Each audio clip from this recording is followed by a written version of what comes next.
Hey everybody, and welcome back. Next, we're tackling Scenario 19. At the end of the previous scenario, we did gain enough experience and another check mark to get the Hatchet, well, 2 perks, one from leveling up and one from check marks. And we have yet to do the Hatchet level up, so we're going to do this at the beginning of this video. So our Hatchet is, or sorry, I said Hatchet, I meant Red Guard. Our Red Guard is now up to level 4 and just got to there. So we're going to get 2 perks and get to pick a card at level 4. Oh yeah, I was also supposed to, I actually do have enough to do the enhancement, don't I? Yeah, I mean, whatever. It's there. We're doing it. So now that we're level 4, this is actually worth it. So we actually get to do a number of things here. Also, did the screen get fuzzy? Does everything look like it kind of like fuzzy, hazy suddenly? Or was it always like that? Maybe I'm just, I don't know. All right, well, anyway. Yeah, so actually we can do this now. And now that we have the level 4 card, we really should do this. So, I mean, whatever. If they keep leaving these dots, we're going to use them. So 50 gold here. It's a shame. It is a shame. I was happy to see these be gone, but all right, so that puts us down to 6 gold. Because now that we have the level 4 card, this is definitely worth it. Okay, so at level 4, we have the choice between Burn Away the Dark and Radiant Sickle. So Burn Away the Dark is attack 1, target all enemies within 2 hexes, and if we consume fire, it's wound. This is one of the big reasons we enhanced fire generation. It's because obviously this, without fire, this is pretty bad. With fire, this is very good. The bottom is also very good, and is also good in the Shield Spikes build, obviously, because move to disarm any enemy is still quite valuable, especially when you're against stronger individual enemies rather than more like AoE enemies. Radiant Sickle would obviously be nice as well. Radiant Sickle is definitely a good card. At attack 4, range 2, all enemies adjacent to the target suffer 1 damage. This is usually representing around 6 damage non-loss for a level 4, which is pretty good. And the bottom is a move 2, heal 2, range 2. It's just also solid. Like, there's not a bad action among all these cards, which is pretty compelling, but the upside here is just so much higher. I mean, the upside on both of these is kind of higher. So, yep. Burn Away the Dark in. And this was also getting that card is the big reason why I think the strength enhancement here is worth it. Just because having advantage on all of these attacks is going to be a really big deal. And we can do this. I mean, like, this is good initiative and still gives us some mitigation for the incoming attacks afterwards. So I think that definitely makes sense. It's a shame that that dot is there, but it is there, and we're going to continue to use these dots when they're presented to us. Okay, so what do we have here? Well, I definitely don't want wounds, since I'm going to be applying wound on most of my attack now. Shield is interesting. Since I do go very quickly and I'm going to hit a lot of targets, flipping shields is actually pretty good there. What does our deck actually look like right now? Let's take a look at that. So right now we have still the -2 and a -1. We could never get rid of that last -1. That's fine.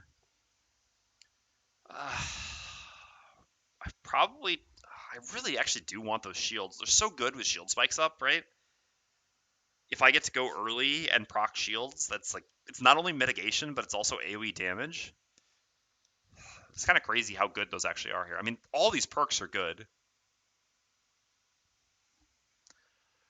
These are really good. I feel like I just need to take these, though, unfortunately, which is kind of less exciting, but probably correct. This just has to increase my average the most. I mean, these are the least appealing down here. These are also really good, but not quite what I want. I think, given this build, I'm probably looking to do these and then do these, which is actually hilarious because I think these are typically quite bad perks. But for Shield Spike, I mean, Shield Spikes plus our initiative just does make these a lot better than they would typically be. So, yeah, I think let's just do it like that then. Let's do these 2 perks for now. Okay, so in that case, we get to remove this. We do have to remove one of these, which is obviously not great, but it is what it is. And then we also get to remove 4 zeros. And I'm doing all this, I'm making my deck as small as possible right before a scenario where I'm going to get 3 curses added to my deck. Obviously, I'm not going to make these choices based off of the scenario that I'm about to complete. But we are about to get sort of punished for having gone down to such a nice tight deck. Okay. So all that stuff out. And so, yeah, that's it. We did our level up. We did our 2 perks. Now we can start doing the other appealing perks afterwards. All right. So the scenario effect. So the goal of the scenario is to get hail to. All right. Let's place the thing this time. This, I think. Yeah, it's actually B.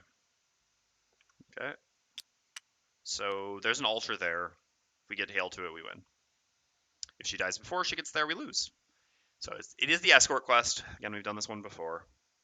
Did you accidentally remove a +1 in Redguard? No, I was supposed to remove a +1 in Redguard. No accidents there. This is remove 1 -2 card and 1 +1 card is the perk on Redguard there. This is like, do we have remove -2s in these decks? No, we don't. We do there. So this is sort of the best. Alright, so there's 3 different variants at this point in Gloomhaven on the -2 removal perk. So there's this one that the Voidwarden has, which is just the best, just removing a -2. There's the traditional perk, which is replacing a -2 with a +0. And then there's the perk we just did on the Redguard, which is removing a -2 and a +1. So this Voidwarden one is just by far the best. After that, the other 2 are sort of... It gets a little bit trickier to differentiate which one of them is better. It sort of depends where you're at in your character's lifespan, right?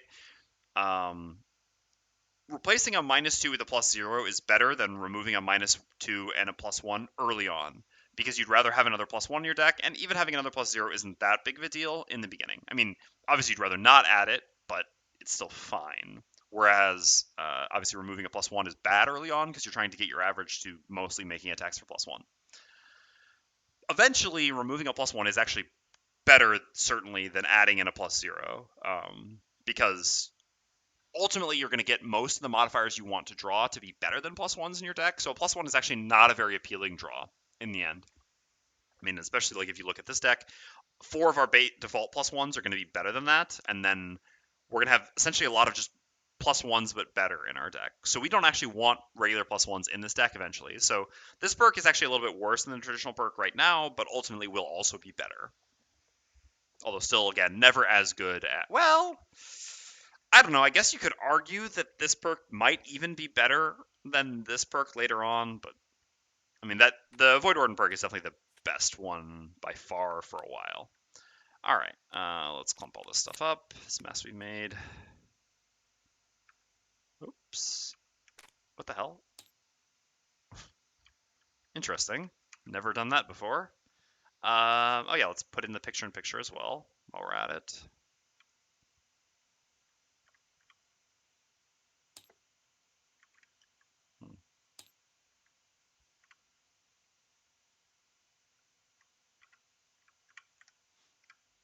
Okay. Lock that. All right. So the other scenario rules, I mean, Tail has 10 health. She'll perform a move 2 towards the altar at 99 initiative at the end of every round, basically. Opening doors and spring traps if necessary. There's a bunch of additional stuff that can happen. I guess I should place those things. So 1, 2, and 3. Yeah, let's go ahead and place those so we don't forget. 1, 2, 3. Oops. Okay, there we go. And yeah, the only additional thing is we have to add 3 curses into everyone's deck, which sucks. So those are player curses up here. And then we're going to grab our battle goals. We've already done Road and City events. We both gained and lost our reputation. No, 3 got stuck on top there. There we go.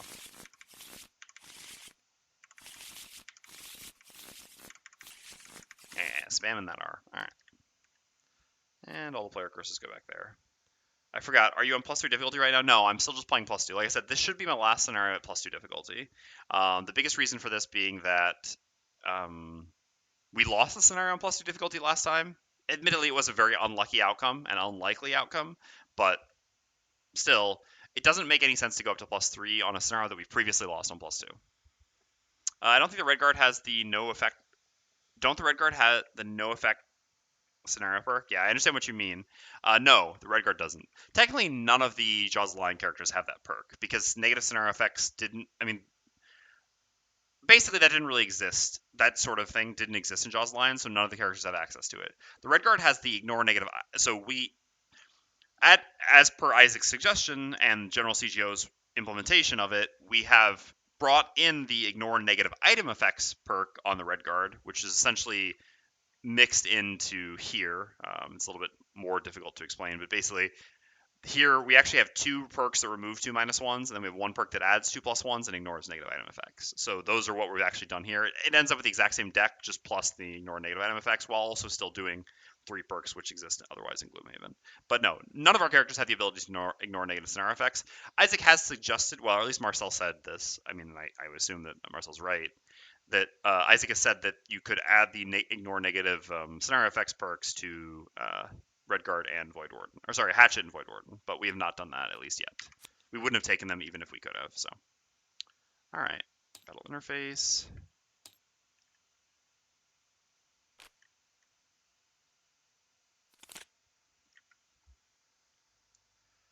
All right, so we need to cut a card now. So not this, probably not this, maybe just this now. Not this, certainly, not this, not this. I mean, this is another candidate, but I think not this. This is another candidate, and this is another candidate. Technically, it could be any one of these 4 cards that we cut. So we don't need the fire so much anymore now that we have the fire enhancement. But we also have another fire consumer now, and I also am just generally happy with this bottom, so I think we're keeping that. I think this is probably just the most likely explanation to cut. I would prefer this move 3 to this move 3 because I really don't need light at all, and I basically never get to use this top because I don't have other sources of light except for this one, but that doesn't necessarily always line up. So yeah, I think that makes the most sense. I mean, that does make our initiative slightly worse, but we're still looking at 6, 12, 13, 16, 19. Losing the 14 is not the end of the world. And this gives some nice self-healing, and it's a good move 3. And this Desert Knight works well with the Voidwarden, and, I mean, is actually a quite strong card. Okay. I didn't actually store it there. Hold on.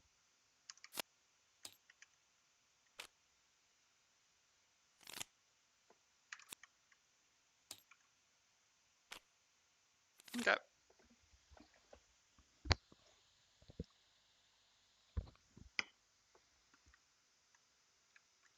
So, we start there. Redguard should be at 16 max health now. I believe it'll only be at 14.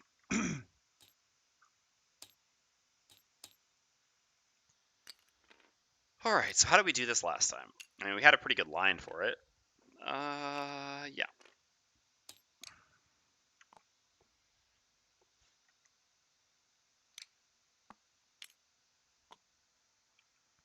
Is there a hotkey to sort hand rather than clicking the button on the battle interface? There might be, but if there is, I don't know it.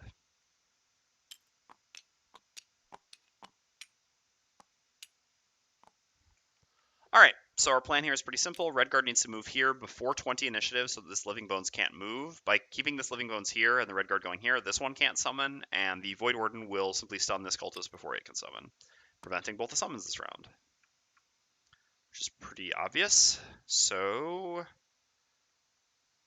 the annoyance is how we move there. I guess, yeah, it's got to be like this, right? So that we create fire and we can do Burn Away the Dark next turn. I mean, the question is, do we really actually have to do Burn Away the top in this room? It's probably worth it still. I guess a lot of these enemies can self-heal. It still is just very... I mean, I don't know. Maybe we should just be keeping Burn Away the Dark for a bottom in this room. We don't really need it for a top. These enemies should all die so quickly anyway. Yeah, I mean, if we could do it somehow this turn, maybe it would be worth it. But no, I think that's actually not correct. So let's go like this. And then obviously set up shield spikes. It's kind of weird to be doing a strengthen ability, but I mean, whether we put this enhancement there for a reason, it's not always going to get used for that reason. I mean, which is to combo with Burn Away the Dark. We can still use Burn Away the Dark next turn if we want to, although we won't possibly have fire. Yeah, we have no way of creating fire, so, well. I suppose not, but this is still perfectly fine, I think. I guess what happens if these go at 10, though? Then they move up, which is a little bit annoying. After that, it becomes harder to box them in. But at that point, we just kill them. So, yeah. All right. Setting up the favorite, and I think next turn I want to do like Disorienting Barrage, Fancy Hat, but possibly Ricochet Fancy Hat is better. What do I really not care about here? I guess I really don't care about follow through. These enemies are going to die way too quickly. and I don't mind moving a little bit. It's actually pretty good to get the Hatchet to move to here to block Hail from doing a move 2 this turn instead of allowing her only to move 1. But if I do this, I'd rather go later so that the Bones theoretically just attacks the red guard. Yeah, that's fine. Alright, and as for us, same thing we do every beginning of a scenario. Set up Master Influence and play a bottom stun before, before 63 initiative. Okay. Yeah, cultists are summoning, but we're prepared. Living Bones are moving, and yep. Alright, everything works out. We played around things correctly, and we're fine. Okay, so we're going to do a move to jump, shield oneself. Go to here, strengthen ourselves. We have 1 shield.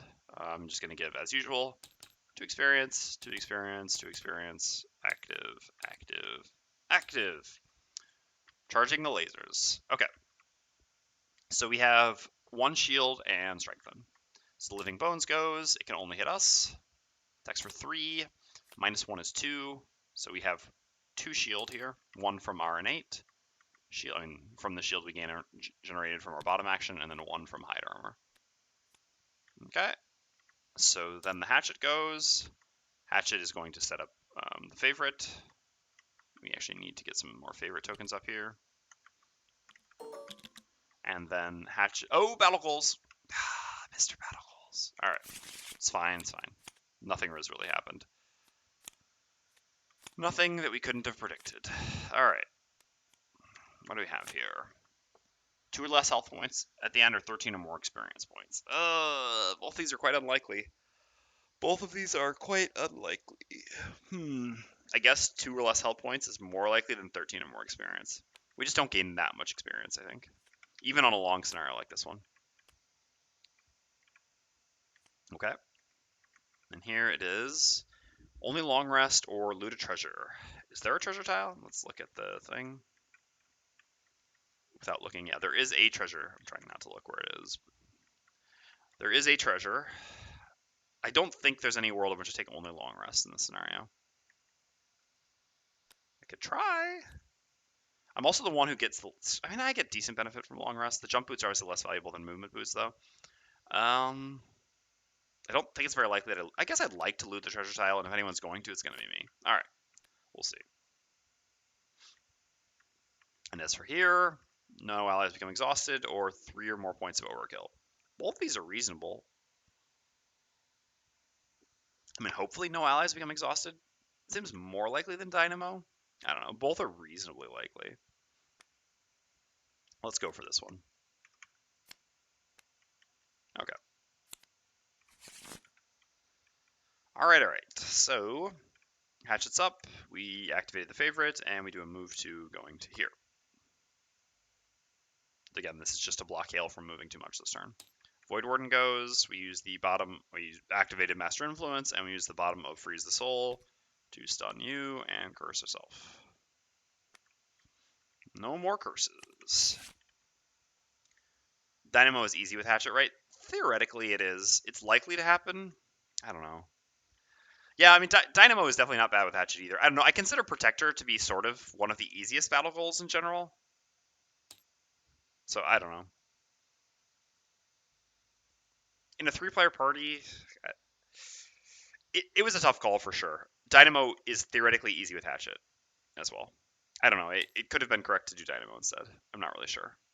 I'm not confident in my choice either way, but I don't think it's really bad to take what I've taken either. Oops. God, this is so annoying. Oops. End round. Okay. So... Well, burn away the dark. Oh, sorry. So these go. This loses its stun. This tries to summon, but has nowhere to summon. Suffers 2 damage. Okay. So what can we do now? And Hail, sorry, moves to here.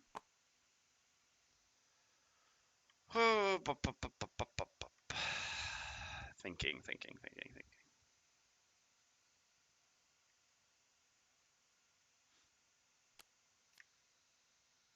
God, if only I had the fire. If only there was someone on my team who could make fire for me.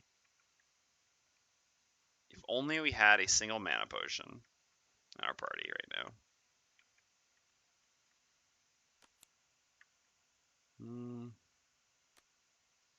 Yeah, I think I like doing Ricochet here more than Disorienting Barrage, which is maybe making it so the Disorienting Barrage just needs to get cut soon. Simply because, well, this one I would be disadvantaged on. I also don't really care that much about killing the Living Bones quickly, and I really do care about killing the Cultists quickly. So, yeah, let's just do that. So what are we going to do here? So we have to move no matter what. I think I can just play this. Again, this top is really significant when I freeze this whole bottom, but here I don't.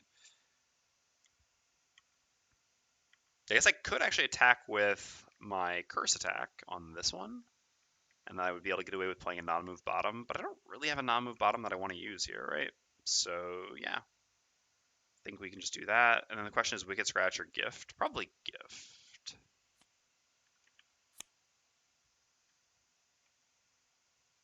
Because this one I don't need to kill. This is the one I need to kill. I mean, I guess because of Jaws Lion summoning rules, this one will still be able to summon there. So I don't know.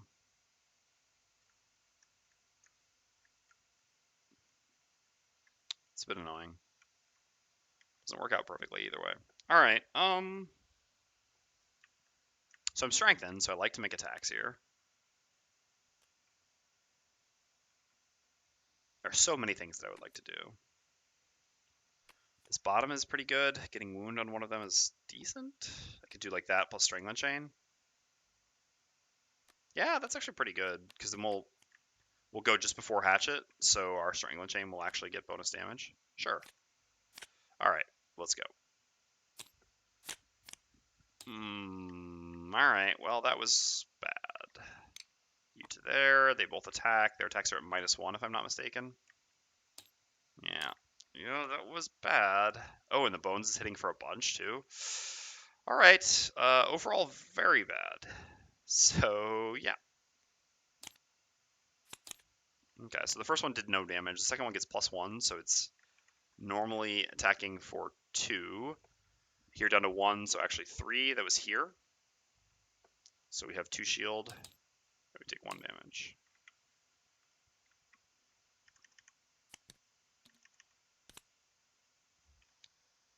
All right. So change of plans here for sure. So I'm going to instead strangle this bones here. Give the bones a good strangling. So attack. Okay. That works. So the bones is just dead. Well, so much for the strangling chain combos, but well, strengthen is pretty good, huh?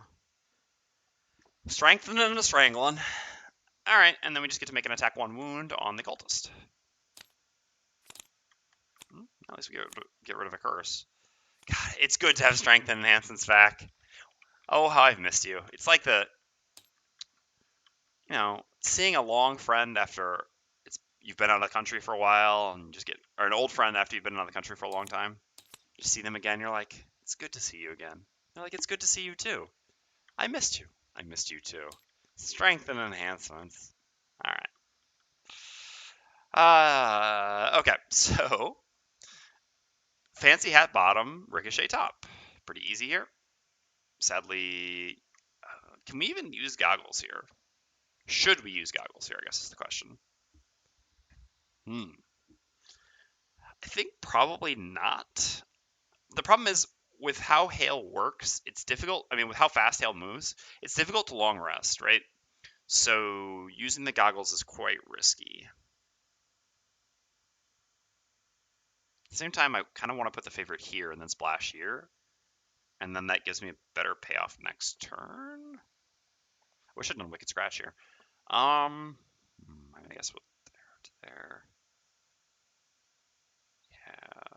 Yeah. I think I'm supposed to use the goggles here. No. The TTS mod automatically sorts out the curses back. Yeah, I know. I remember this most of the time, and sometimes I just forget. No, let's be greedy. Let's not use the goggles. Okay. So I'm going to attack with the top of Ricochet here then, and I'm going to attack the splash damage here. Because then if I get a +1 here, this is just dead. Which is what I'm hoping for. All right, so the first one. And the second one, which is disadvantaged. Well, there was no way to get... I mean... Yeah, goggles would have kind of made it work. All right, we do 3 here. This is down to 2. It's really annoying, actually. And then this takes 2. The initial. Oh, no, I forgot. We have Fancy Hat. So the first one, actually, no, that's fine. I just need a +0. Yeah, that's why this worked. So it's actually one more there and one more there. Because Fancy Hat plus this is a 4, and then the second one is a 3. That's why this is a 7 total. All right, beautiful. Okay, so we're done. And then the Voidwarden goes. We're going to use the bottom of Give and Take as a default move, too. We're using our boots already. Sharp battle goal. Again, health at the end. Oh, I don't like using my boots. I'm going to regret it later. I don't like using spent items early in the scenario. I guess I don't actually want to kill this cultist, but I shouldn't kill it anyway. It's just... We also haven't created any elements. I really don't want to make a disadvantage attack, or I mean non-advantage attack. I'd much rather be advantage, so I have red guard pay. Yeah, let's use our boots. We also get money, which is, something we rarely get to have. So let's use the bottom of Give and Take as a default move. So I wish I'd played Suggestion here. Moving to here, grabbing this coin, and then we're going to create Dark, poison you, make the red guard lose 2 life, and make an attack on the cultist. Okay, so yeah, well, that was bad. I mean, I guess whatever. Heading out to put up Christmas decorations. Good luck. Have a good weekend. Yeah, I hope you had a nice Thanksgiving then, and good luck getting the Christmas decorations out. I forgot to wish everyone a post-emptive. A posthumous. Well, that's not really correct either. A post-Thanksgiving Happy Thanksgiving. Hope everyone's was as pleasant as mine. All right, so. Oh no, it doesn't kill. Okay, it's fine because we didn't have the +1 from an element. Okay. So it was a 3 +1 for the poison is 4 +2 from the modifier is 6. So we didn't consume an element. I'm just used to it being a 5, but for one rare occasion it was not, and I didn't want it to be because I didn't want hail going to there. Okay, so hail goes to, I guess her path here is 1.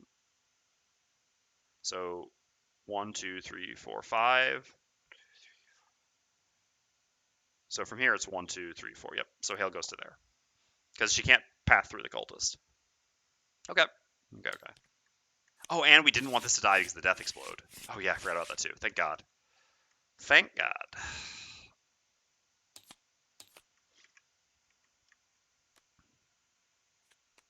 I knew there was another reason we didn't want it to die. All right, so the top one's dying always, so that leaves just this one. All right, so what are we up to? I don't mind going into the next room here.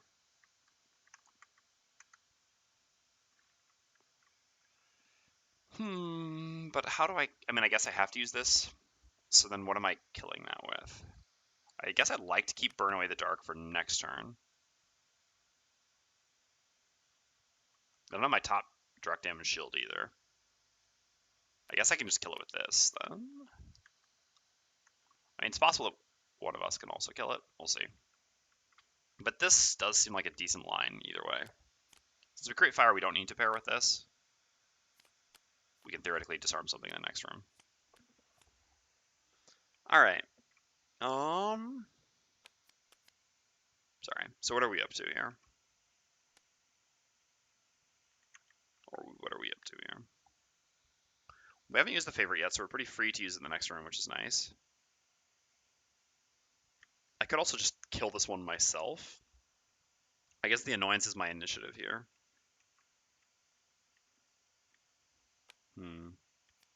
Could do something like this. Just use this as a default attack here, and then after that do a move 5. It seems pretty appealing. That also gives 1 experience. Just not attack in the next room this turn. I kind of want to attack in the next room, but this has to be dead first. I guess if the red guard kills this, goes 1, 2, 3, 4. Yeah, it's annoying. It's difficult for us to go attack in the next room because the red guard can't gain bonus movement. So yeah, I think it just makes sense to do this. And if we see that thing is going to go at 10, then we will just have the red guard kill it, and then I don't know. Won't really do much with the Disorienting Barrage, but that's fine. Disorienting Barrage isn't getting any better, and this is a good opportunity to just get rid of it. Okay, so that just leaves the Voidwarden. We do have Dark. 1, 2, 3. I mean, so if we're going to move into this room a lot, we want to go in late. After the skeletons could have moved up, or the spirits have attacked. So, but a move 4 does make sense, because it actually gets us in and puts us in a position to do other stuff next turn. No one's going to be adjacent for that. is the issue. I guess we just go with this. Disarming something's fine. Going late and disarming, yeah, that makes sense. That's never bad. All right, so the red guard's up first. The cultist is going after the hatchet, so hatchet should be able to kill it. And worst case scenario, even if the cultist doesn't die here, I mean, doesn't get killed if we miss, it's just healing, so it's not even doing anything threatening. So red guard's up. We're going to do a move 4, creating fire. 1, 2, 3, 4 to the door. 4 to the door. The old Gloomhaven classic. Okay, so what are you up to? Sure. Sure. I kind of wanted these to move up, but we'll make it work either way. So living spirits do go before the Voidwarden. Well, we don't have range to reach here anyway, so I guess we're attacking the cultist still. So we create dark and ice. I guess creating ice is very risky against them, huh? And we attack this cultist. Okay. Cultist down. Alright, living bones do nothing, and they've got shield and they healed. Alright, so, well now, things have gotten awkward for the hatchet.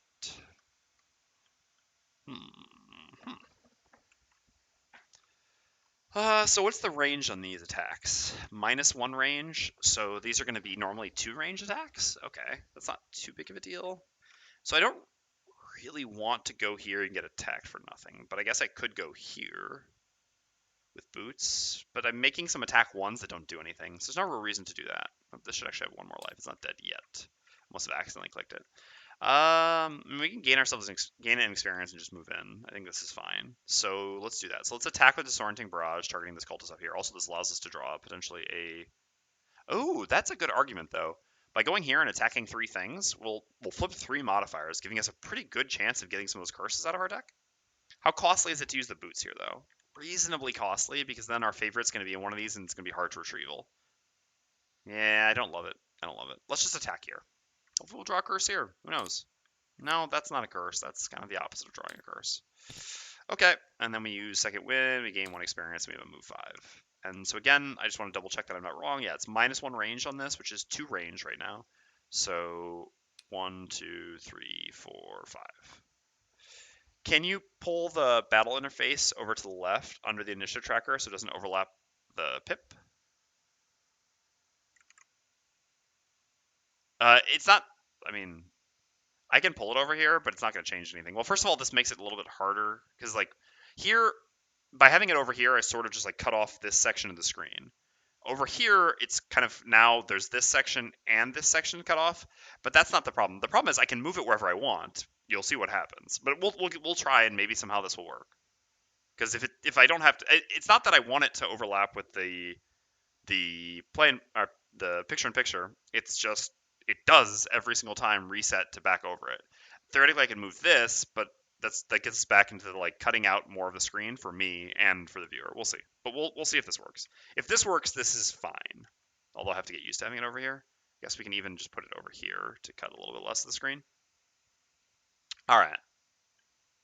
So cultists are gone. Living spirits have range 2, can attack no one, and the Voidwarden's up. So we have a move 4, 1, 2, 3, 4 to here.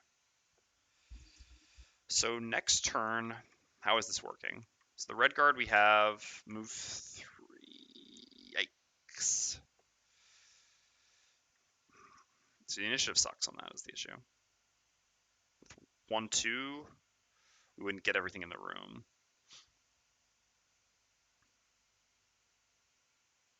I don't like it. I don't like it. I mean, we're just going to have to settle for the 31 initiative here. We don't really have a better line. So the real question is what we disarm. So we're going to consume the dark. Are we going to consume the dark? I mean, I guess next turn the dark gives us a free curse. So I probably should not consume the dark here, huh? All right. So I'm just going to disarm something. I think it makes more sense always to disarm a living spirit here. And I don't know. I get to move the thing that I disarm. I'm not sure that really helps in a meaningful way. I don't know. Maybe it does, maybe it doesn't. Whatever. You're staying there, and you're disarmed. All right. And so then Hail goes, and she has a move 2, and she comes here. Watch. End round, and it's back over here. Every single time. If anyone knows a way to make it so the battle interface can be locked in place and not move around, I would love to hear it.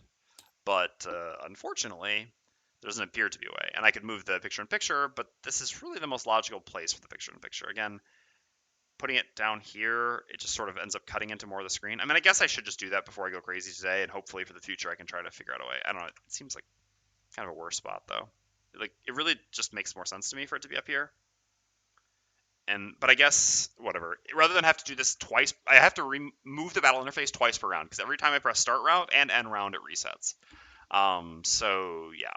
Maybe we just leave the picture-in-picture here for today and hope to find a way to make it so the battle interface doesn't act like an asshole all the time.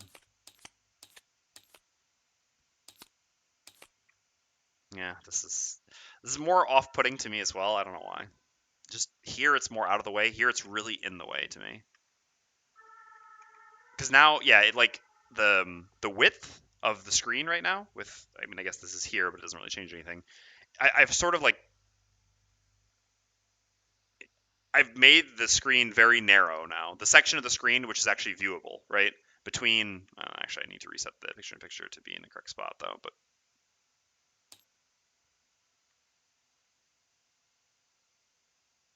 sort of like the viewable section of the screen is now just from here to here, which is not, I mean, I've sort of cut off 2/5 of the screen horizontally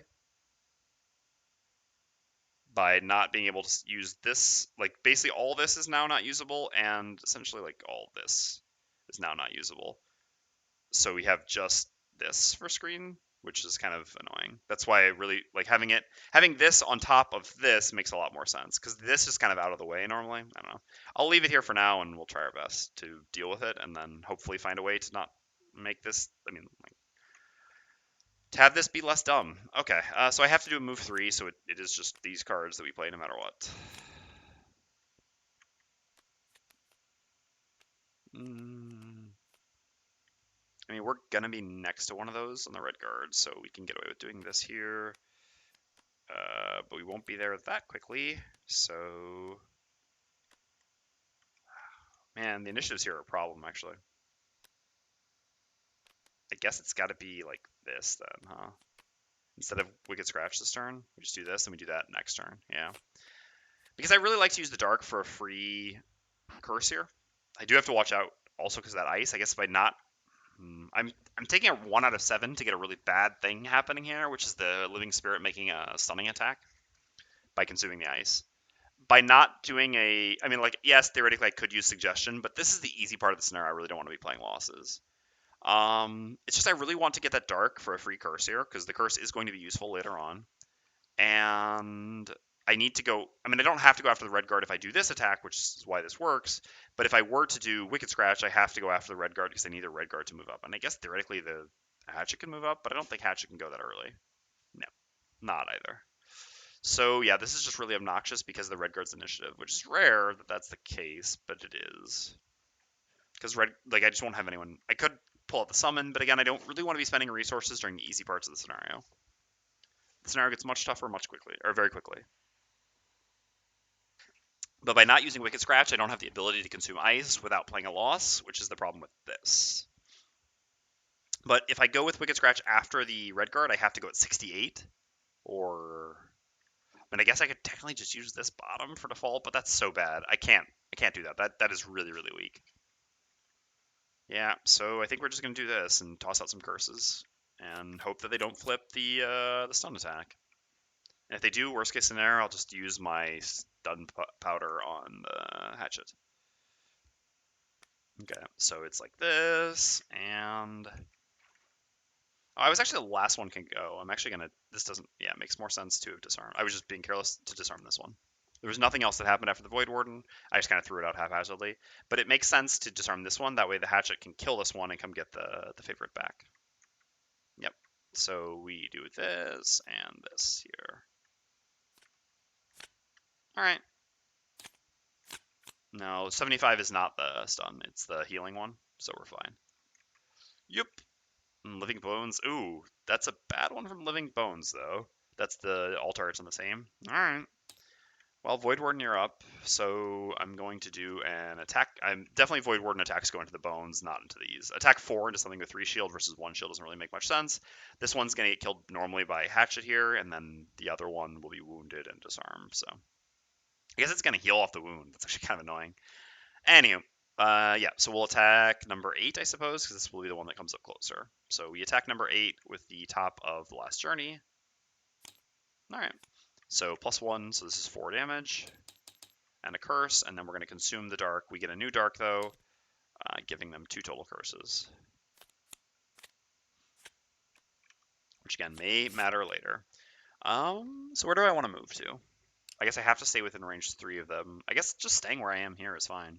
Alright. So Hatchet's up next.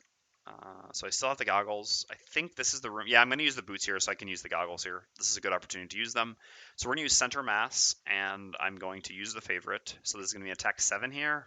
So the goggles protect me against what? Have I already drawn? No, I haven't drawn the -2. So it protects me against -2 and miss. Yeah. So we'll attack here. We will use the goggles. Again, I'm using my boots here, so I'm going to need the long rest before the next room anyway. So goggles plus boots, attacking living spirit number 2. Well, boots are afterwards, but yeah. Damn. Oh well, it was safer. Alright, so the favorite goes there, but we do move 2, loot 1, get the favorite back. So the favorite is ready again, and we get a coin. Would this have qualified for Dynamo? No. We were at 8 here on something with 6 effective, so only 2 over. Alright.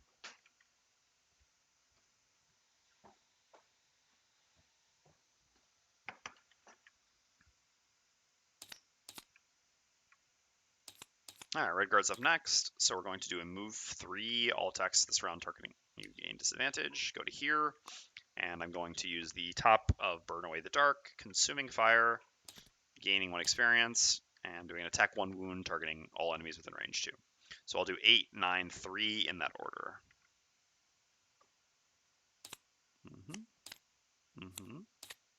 I would have actually liked to see more curses here, but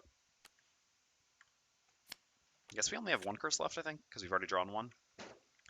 Alright, so here we got 1 damage, here we got the curse, and here we got +1, but it doesn't do anything. Okay, so now the living bones go. This +2 here would have been amazing. Yeah, this should have enough movement. I believe they don't change movement on this, do they? Oops. No. Yeah, this is going to hurt a bit. Oh, interestingly enough, this is actually... Oh, no, hold on. Yeah, hold on. It's actually going to be different. We're going to kill this one, right? We still... Oh, no, we don't have a shield charge left. Oh, damn. We could have saved ourselves an attack. That's too bad. That is too bad. All right, we're going to take some damage here for sure. Fortunately, our party has healing. Okay, so these attack for 3, so it's going to be... Yeah, so this one does end up going here, then. So it's going to be attack 3 here. But also all disadvantage, though, at least. All right, take 3. All right, take 2. So we take 5 total. Also going to move hail quickly, just so I don't forget. No, let's do things in proper order. All right, and then this one attacks as well. All right, so that's 2. Miss or curse, finally? All right, there we go. With that many disadvantage attacks, I think it was reasonable to expect that at some point there. Oh, crap, I've been putting things back in the wrong spot. This is player curse up there, and these are monster curse. No, player curse, I'm good. Yeah, so this is a monster curse. It's just supposed to go down here. Okay. All right. So there we took 2 more. All right, dangerous.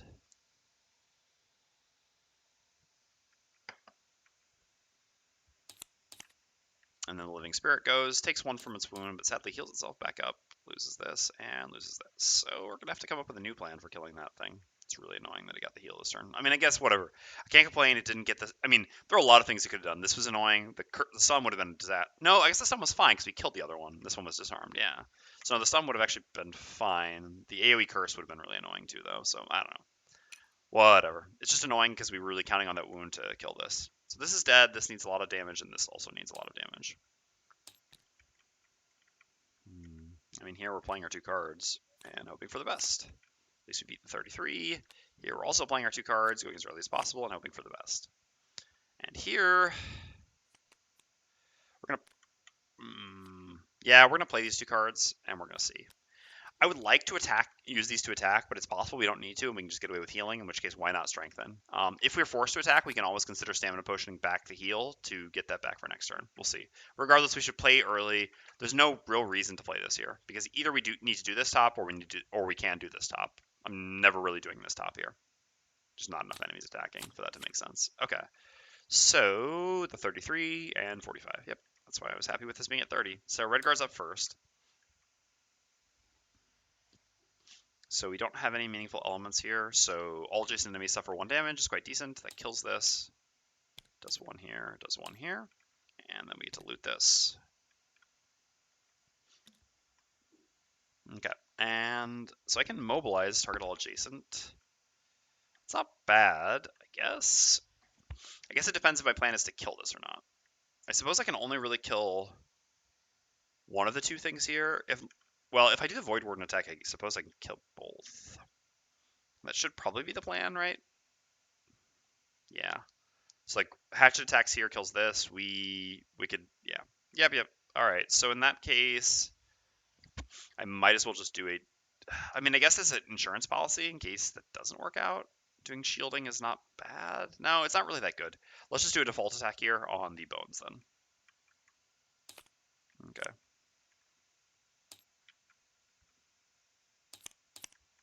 Voidwarden's up, so we're going to have to do the bottom of Taunting Fate here and the top of Wicked Scratch. We gain 1 experience. We create Dark. There was no element to consume. I'm going to make the...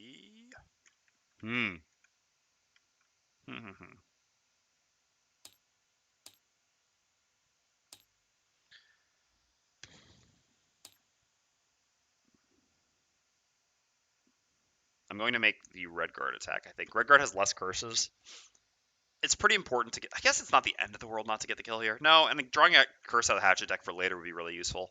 So let's have the Hatchet attack. I mean, I'd like to kill. If I don't kill, it's obviously not good, but this isn't a disaster turn. I mean, it could be... No, even a crit doesn't... Yeah. All right, what's really bad is not killing this, but there's not a lot we can do about that. I mean, there is... I guess there is. We could make this attack here now. This is an attack 5 with advantage, and then the annoying thing is then Hatchet attacks with disadvantage here, which I don't love with the number of curses in the deck, and that makes it more likely that this lives. I guess the annoying thing is right now, if Hatchet misses on that Living Spirit, we're kind of in a disaster, because it's going to make so many attacks here. I mean, just attacks for 2. That was the downside of disarming it, though, is that it basically just gets hit everyone. Yeah.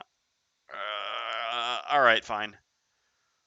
Does Hatchet have another turn? No, Hatchet really wants the long rest next turn. Didn't Redguard generate fire with the bottom? Oh, did we? Yes, we did. Good catch. So we can consume an element, you're right. It's not so much about... I mean, I'm counting on Wicked Scratch killing here. I'm just afraid of the other attack not killing. Hatchet needs to attack before moving because we need to pick up the favorite afterwards. It's so much better if we can attack here. It's just so much worse that this doesn't die. I believe in the Hatchet. What could possibly go wrong? All right, so let's have the red. Let's grant the Hatchet an attack here. I guess we can see where the Hatchet is. No, it doesn't change anything now. Yeah, let's have the Hatchet attack here, consuming the fire. You're right. There's no reason to keep it. Yep. I also really want to triple long rest next turn, so it's really important that I kill all these enemies. So I'm going to consume fire with Wicked Scratch, with Master Influence, and attack using Hatchet, attacking the bones. All right, well, at least the actual miss is out. Yeah, so this kills. All right. I guess that might have allowed me to move then instead. Whatever, it's too late now. I didn't necessarily, since I had the +1 attack from the element, I didn't necessarily need to use the bottom of Taunting Fate, but so be it. Okay, so Hatchet's up next. We're going to do an attack 3, range 3 with the top of Repeat Shot, plus use the favorite, targeting this Living Spirit.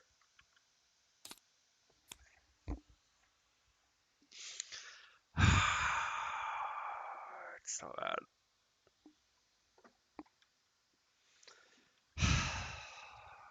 I mean, I would have missed here and then this would have lived. It was kind of the same.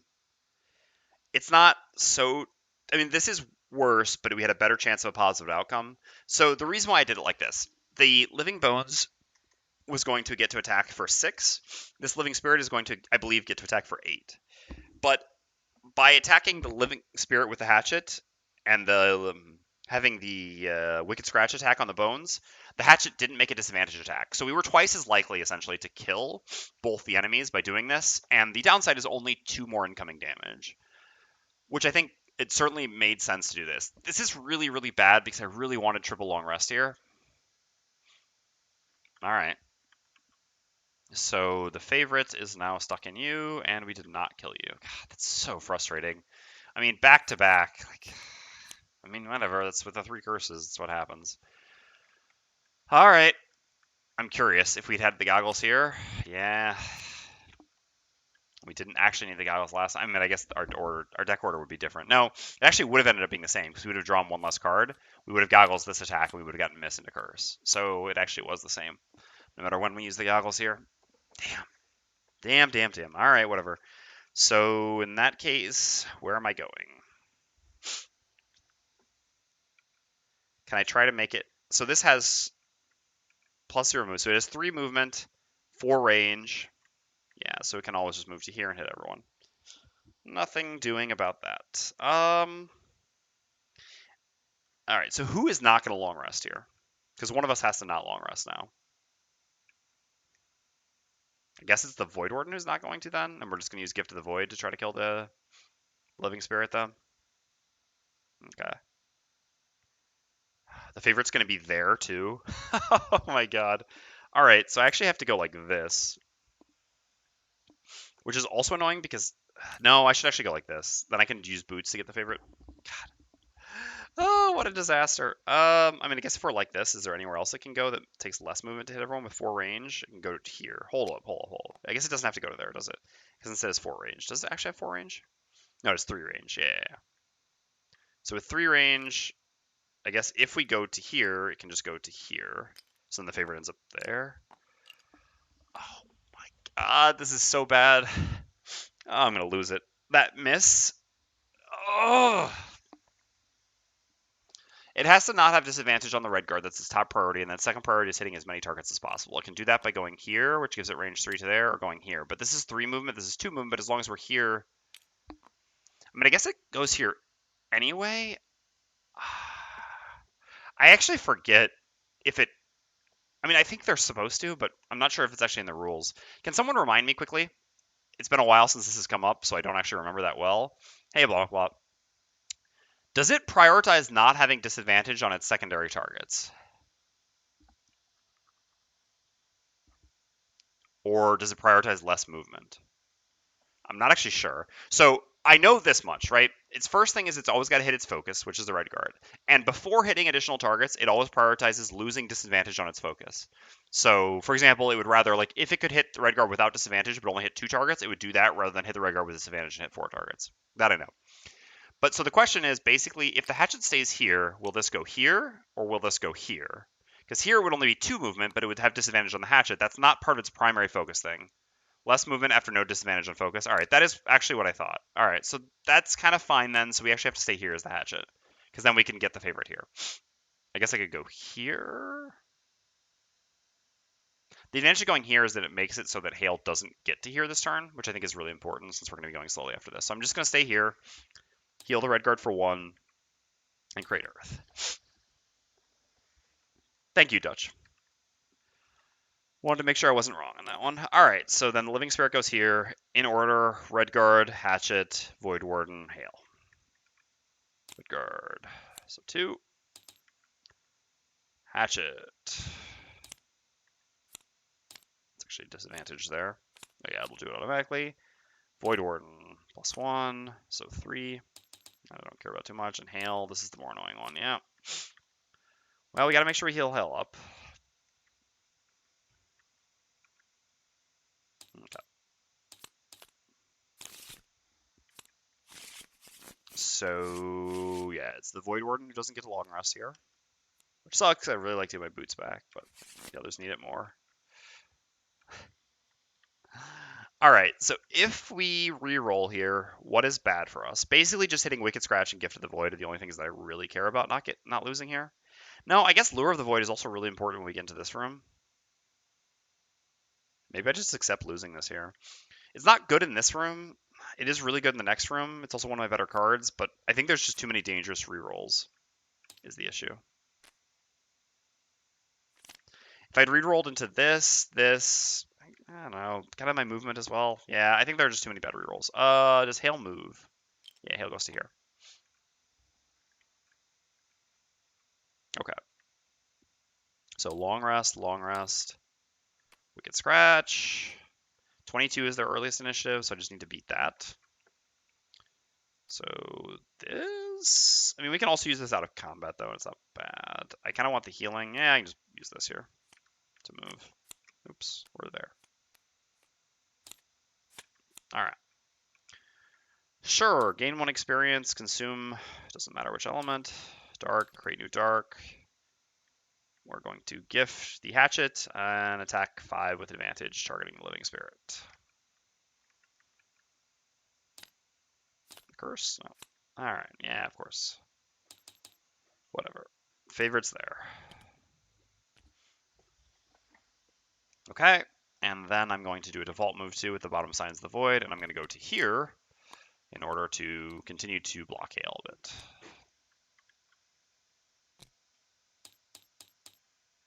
Alright. Costly, but we survived. This is not any closer. Its path right now is her path right now is through there, so she doesn't move at all. That's good. All right, so we get a long rest here. Long rest on Hatchet doesn't do anything. Health-wise, does do something refreshing item-wise.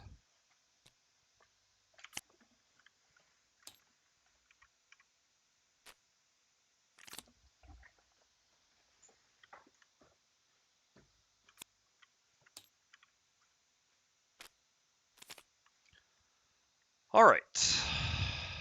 So, what can we lose here?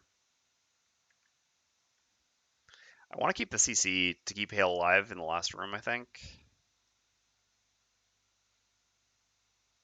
I just don't care so much about this anymore.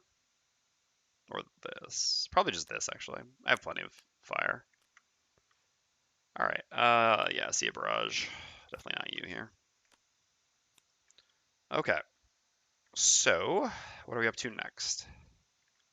Man, I wish I had some of that spicy Voidwarden multi-target heals. I don't really want to be using Taunting Fate here because Hail doesn't have an Iron Helmet, basically.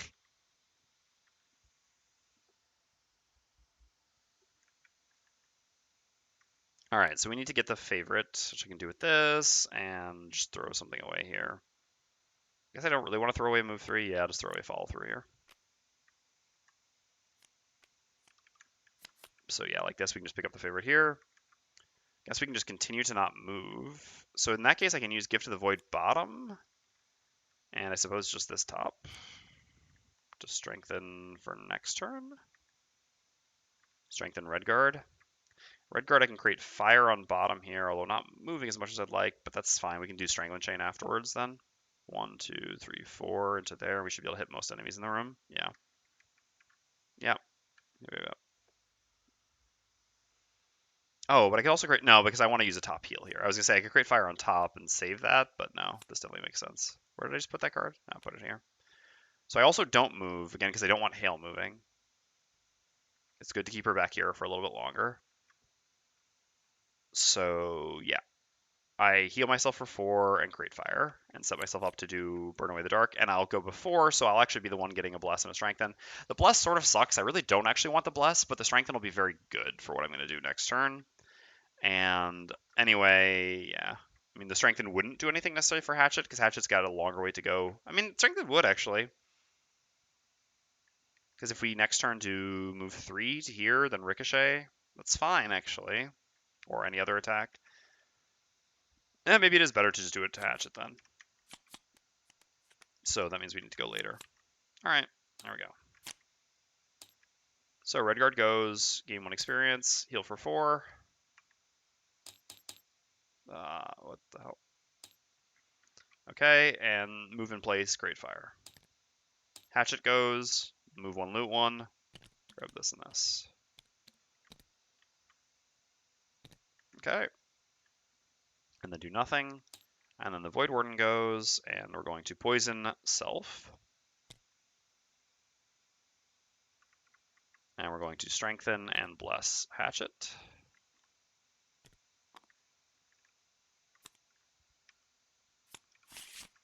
And then we're going to use the bottom of Gift of the Void to do a heal 2 on Hail. Try to be as safe as possible here.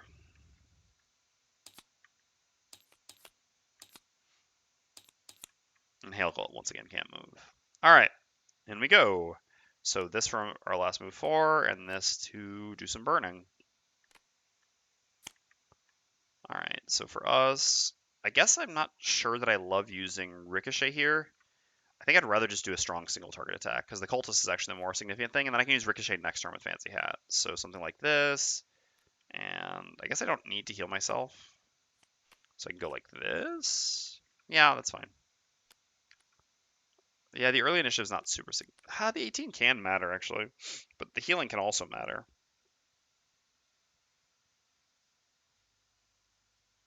Yeah, I think the healing is probably more significant than the 12 initiative difference. So Voidwarden. Large move and the disarm, and the next turn we go and try to stun the cultist.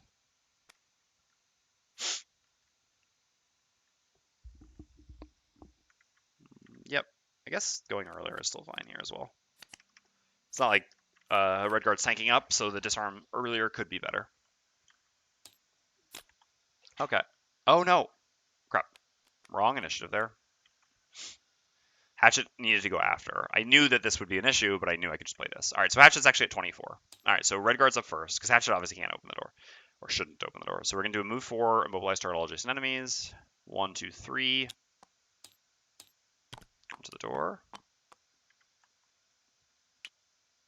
So this is going to spawn 2 normal cultists behind us. Oops, that's not what I want.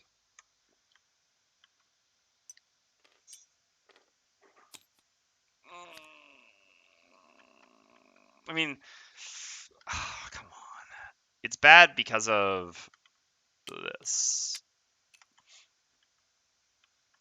Not because of these, actually. It's bad because of the cultists in the new room. Not so much these cultists. It's trap, yeah. It was bad, though. Alright. Man, that's really rough. Alright, so here or here. I think I'd generally rather, I guess being here I immobilize multiple enemies. Doesn't really change anything. Here I immobilize just 1. Being here is generally better because it's going to block up Hail more for going through to here. Where's Hatchet going? I guess Hatchet wants to go to here, actually, and attack. But only, I mean, one's going to get to multi-target us either way. I suppose I should have gone later, but I don't know. I wanted my shot at this cultist. Yeah, so I think it's just better to go here. I don't think the immobilizes change anything, because if we go here, then this goes here. If we go, I mean, I guess that's not completely true, because this going here actually blocks Hail better than a person does. But if we keep a person here and here, it blocks Hail even better, I think. Because we can control it. Once we kill the one here, that just frees up the path for her if she's stuck here, for example. No, I think I'd rather go here. Okay, so I go there, mobilize the bones, that doesn't do anything. I consume the fire, gain 1 experience, and I do an attack 1 wound on all these enemies. I'll do cultist and then from top to bottom. Okay, well, that's the best place to get a +2. Would have liked to see the last curse there.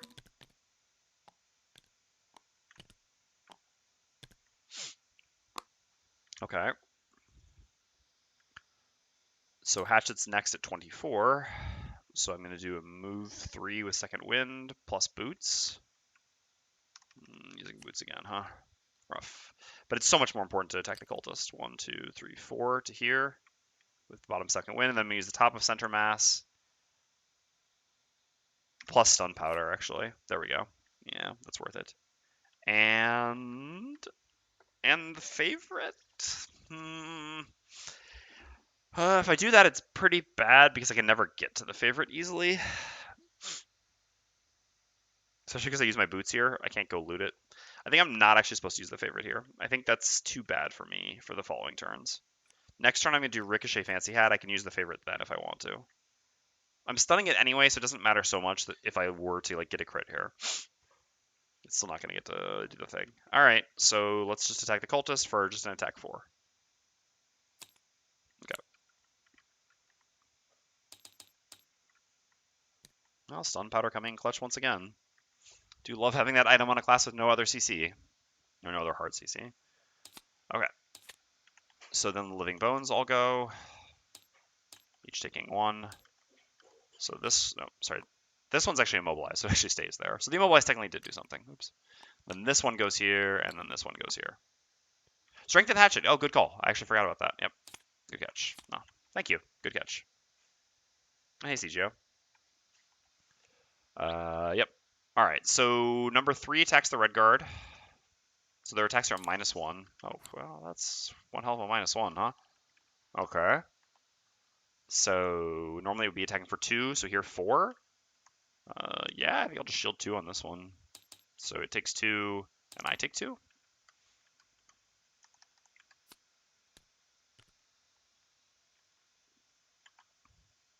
And then this one attacks Redguard and then Hatchet.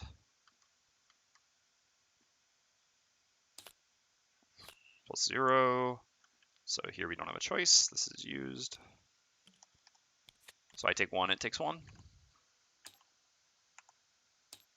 And then Hatchet. Good that the crit was there. All right, nice.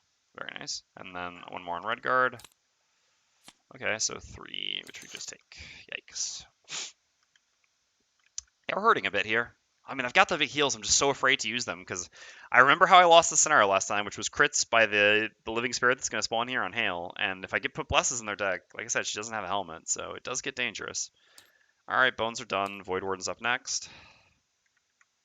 So with Voidwarden, I'm going to do a move 4 with Resign Frenzy. 2, 3. I guess I don't mind Hail getting to here because it'll keep her further away from this bad stuff there. It's going to come from behind and try to catch her. So I think I'm fine ducking into here. And I can just disarm something at range 3.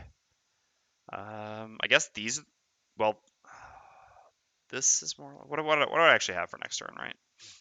Got a bottom stun, which I can't even reach the cultist with. So I can stun one of these next turn. I mean, it's always one of the bones that's getting disarmed here. I guess the furthest one probably makes sense.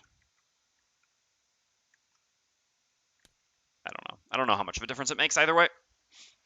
And there's no real reason to move it that I know of. All right, so this one takes 1 from its wound, loses its stun, and then these 2 each suffer 2, and summon some more skeletons.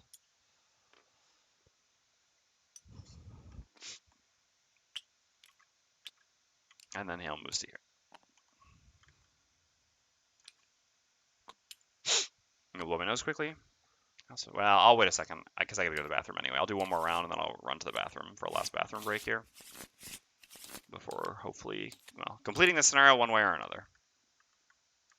Okay, so yeah, no elements, so suggestion doesn't make any sense. No, I think it's just this and this. Just healing up the red guard. I don't love putting blesses into their deck, but I mean, if the red guard is at 5 health, we're probably not getting through this scenario either.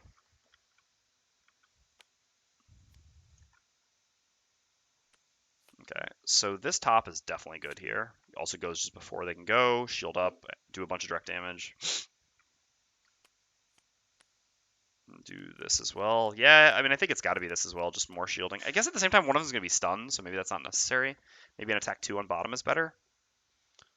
No, I don't think so. I think this makes sense. All right, and then this plus this.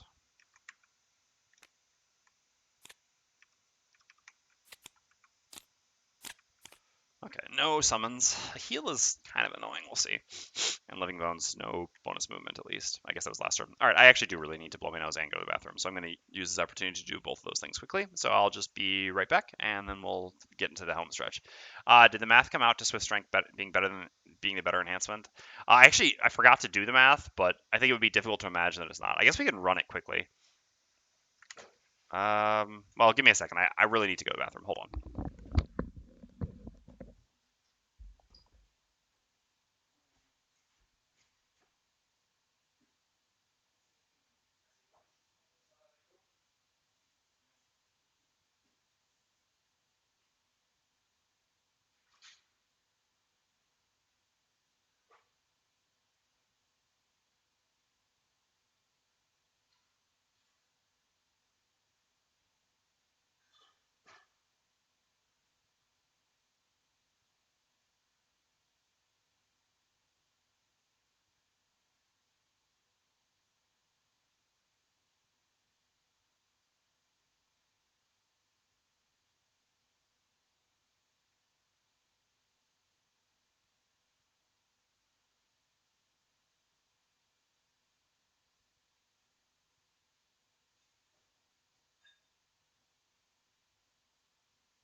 Alright, I'm back.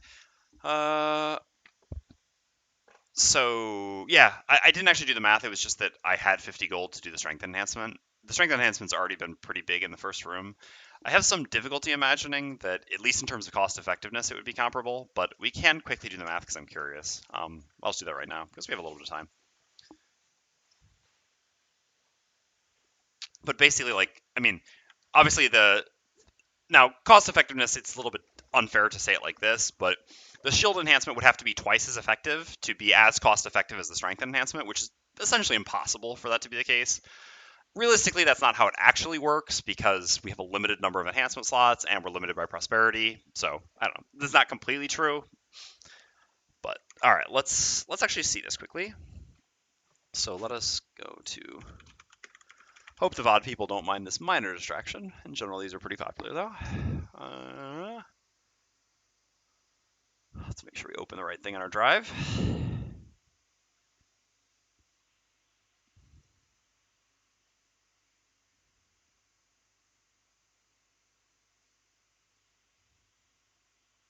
Give me a second.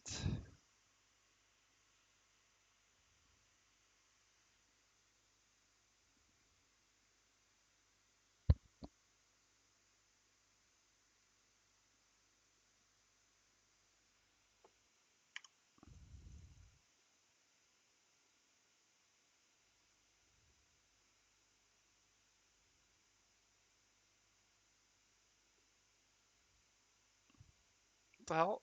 Just let. Why is. All right, sorry, it's being annoying. All right, so there now it works. Okay, let's change this to this. All right. So in our current red guard deck, we have removed 4-1s. We've added 3. No, we've added 1+1 because they actually removed 1. So we removed 4-1s. We've added a+1. And we've removed 4 zeros. Yep. And our -2. Okay. So this means that we have 1 -1. We have no -2s. We have 2 zeros. We have 6 1s. This is our current deck. All right. So yes, each. Yeah. I mean, did you share that in Discord? This calculator? I don't believe I have shared it in Discord, but yeah, blah blah actually linked it in Discord. All right. So if we're making an attack 1, which is what we would be doing on Burn Away the Dark, an instance that each attack we make with Strengthen is adding about a half of a damage, right? Which is not a huge amount. But realistically, again, I think Burn Away the Dark is typically going to hit around 4 targets, like as we did here. In the first room, it would have hit 3 targets. In the second room, it hit 4 targets. In the third room, it hit 4 targets. So yeah, I think that in general, so basically each time we use Strengthen for Burn Away the Dark, we're getting 2 extra damage on Burn Away the Dark on average. I think it's a fair assessment. And then also getting like 1 more attack, 3, I guess, with advantage, which adds 0.8 damage. So we're looking at each instance of Strengthen adding something like 2.8 damage. That's actually not a ton. Yeah, maybe it is close. I mean, all right. So then each instance of the bonus shield, we're probably looking at realistically 2 additional damage on average from the bottom from the shield, but then also 2 additional, well, probably like 3. I would say 2 additional damage, 3 additional health from the shield enhancement. So yeah, it is close actually. That's tough. Yeah, it is actually. I agree as well. I'm actually surprised by it being a lot closer than I expected.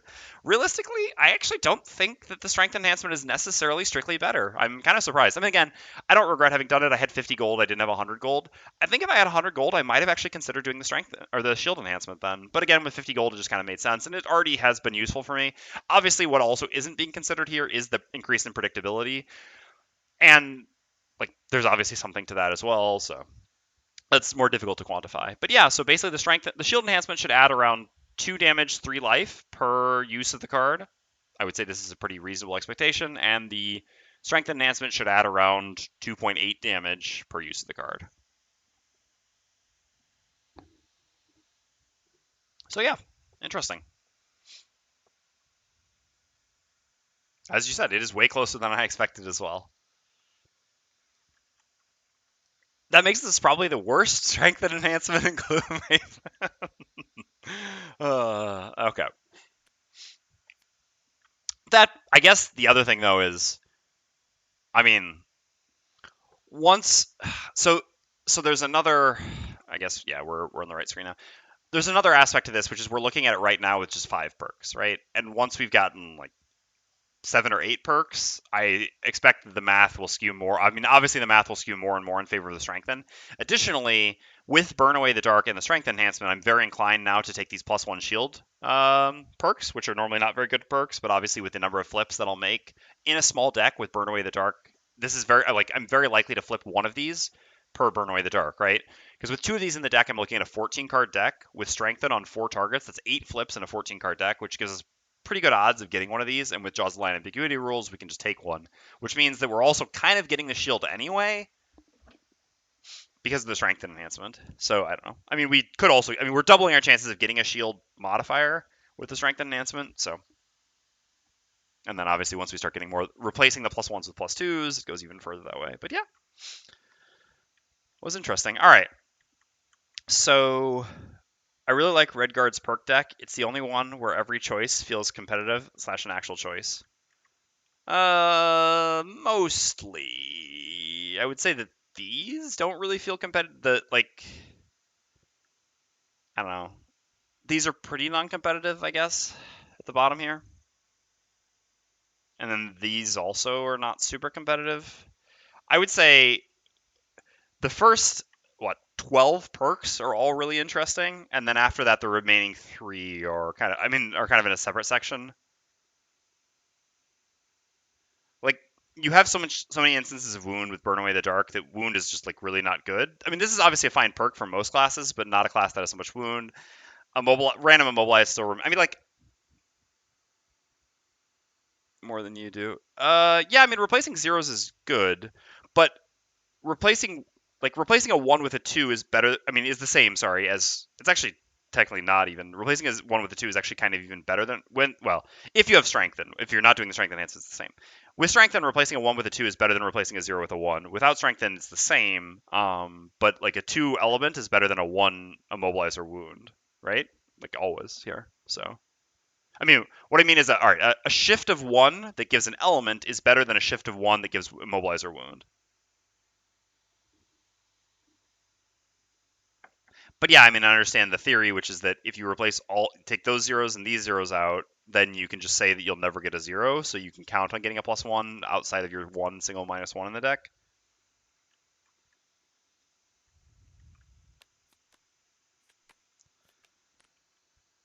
All right. Um,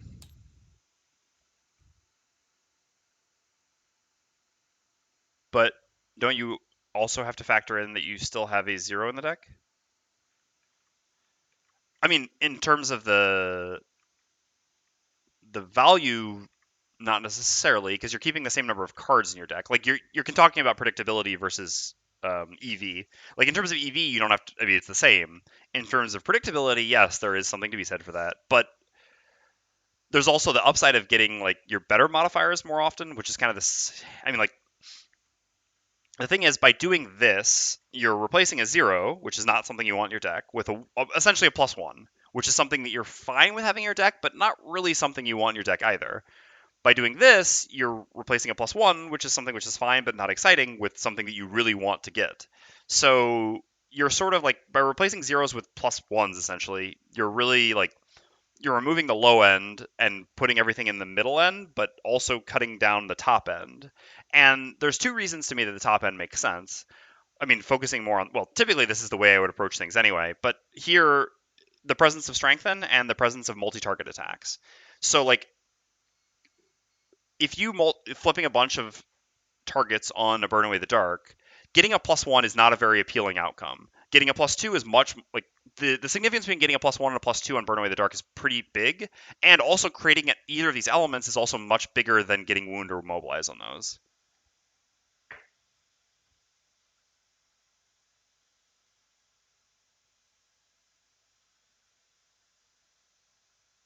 if you replace a 0 with a 1 versus a 1 with a 2, yes, with strength, then 2 will be better, but then you have a deck with a 0 and a 2 versus a 1 and a 1. Right. But the thing is that, how to put this? So consistency the few times I did attack was more important. Yeah, fair. I mean, again, I am going to play with Burn Away the Dark, I think, every time I play this class. I mean, I understand why you didn't, but I don't know. I also would argue that the interaction, and more power to you for using it, the interaction that you abused was probably not one that, I mean, certainly not one that this class was designed with in mind. So I wouldn't feel fine using, like, I personally would not do what you have done, which is not to blame you, but it's just like, I know I can't say anything less vague than that, unfortunately, but using an item which is designed for another class on this class, and this class clearly was not designed with that item in mind, is more than like using a generic Gloomhaven item on this class. Like, there's a big difference between just using the better Gloomhaven armor or shield instances and using that specific item, which obviously, like, yeah. So I think most people are going to use Burn Away the Dark typically. So back to what Dutch you were talking about. So the difference between 0 and 2 and 1 and 1 is that it kind of depends, actually. So, like, you want 1 and 1 on a class where you care about predictable damage more, but tank classes actually care less about predictable damage because they're, like, tank classes, like, especially this class, you typically go early and hit many targets or shield, right? At least at this point, that's how most of our attacks go. Like, if you look at the cards that we have at this point in Redguard, like, again, between Burn Away the Dark, here we're either doing shielding abilities, Strangling Chain, we're going before we, like, Strangling Chain, we're not using this to finish a target. This, we're hitting multiple targets and we're not trying to kill them. Here, this is just a bottom. Here, this is a bottom. And then we have some other shield abilities. This is a bottom. Here, this is a CC ability. And again, shield ability. So essentially, on Redguard, we don't have any attacks where we rarely are going to make an attack with Redguard where our goal is to finish a target with precise damage, right? Our goal is to use leading attacks, which are small CC values or small multi-target wound, or Strangling Chain to set up for attacks afterwards, right? So having precise values of +1/+1 is good on something like a Hatchet or a Scoundrel, etc., where you're going to go at a certain number and you're going to want to kill the target you attack. Rarely is that going to be something that we're focused on Redguard because of how we play Redguard as a tank and as a sort of leading attacker. So, in fact, actually, as we sort of saw it here, when I'm attacking with Burn Away the Dark, I would rather flip a 0 and a 2 rather than flip a 1 and a 1. Because a 0 and a 2 is going to make it easier to now kill one target quickly and ignore the other target, rather than evenly distribute damage between all of them. When, again, Burn Away the Dark is how we lead into a fight, right? So, for example, I would rather have this bones at 3 and this bones at 6 rather than both of these bones at, I'd rather have one at 4 and one at 6 rather than both of them at 5. So, yeah. And similarly with Strangling Chain, I would rather either flip a 0 or flip a 2 than flip a 1 each time. Kind of same thing. So while the Gloomhaven motto of consistency is important for most classes, it kind of varies depending on the types of attacks you're making, is basically the best way I could explain this. And why I think that I would rather, again, go with a 0 and a 2 than 2 1s. And also, let's, again, address the fact that we're not just talking about... why did that? The bot just... Oh, gotcha. Yeah, because you said ho. Gotcha. So you'd rather have spike damage to soften up the character that will go for the kill, theoretically. The other thing is the 1 and the 2 aren't created equal here. If they were, this might be a closer decision to me. But basically, a +1 immobilize or +1 wound, like, all right, assuming the numbers are exactly equal, because the number shift is equal, immobilize and wound are less valuable than fire or light. Well, actually, light is also equally invaluable. I mean, not valuable compared to these things, but fire is basically the most important thing, right? And theoretically, there are ways that light can be useful as well. We'll see about that. So, like, yes, I would rather have taken this perk twice than take this one and this one, because I would rather get a +1 shift of whatever it is, and also get a relevant added effect on my perk, rather than get wound or immobilize, which, again, aren't doing much. Both of them can do something theoretically, because also, like, all right, so we attack with Strangling Chain, that doesn't wound. Although we're often in rooms going to be attacking with Strangling Chain after we've attacked with Burn Away the Dark. most of the time when going into rooms, our first attack is going to be Burn Away the Dark, so Wound is already going to be applied to most enemies. So Wound is really not valuable because of Burn Away the Dark. Immobilize actually works decently with Burn Away the Dark, although it depends. Because, like, for example, if we had flipped an Immobilize on either of these bones, this would actually mitigate attacks. So the Immobilize actually does do something, but again, it's still very unpredictable. Because on ranged enemies, it's not doing anything, and it only works sometimes on melee enemies.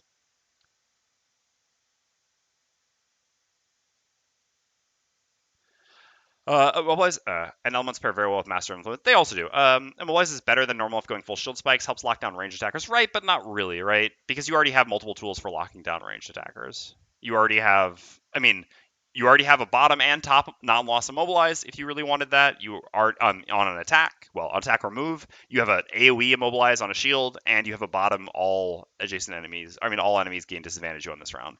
So you really shouldn't need immobilize to lock down ranged attackers.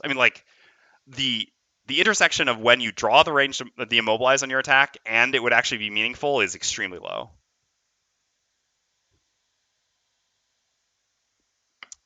I'm also not making any attacks that pull, so yeah. Again, maybe at higher levels or with a different build. All right, I guess because you're making the light attack thing. No, that one immobilizes. I guess a different ability. I don't know.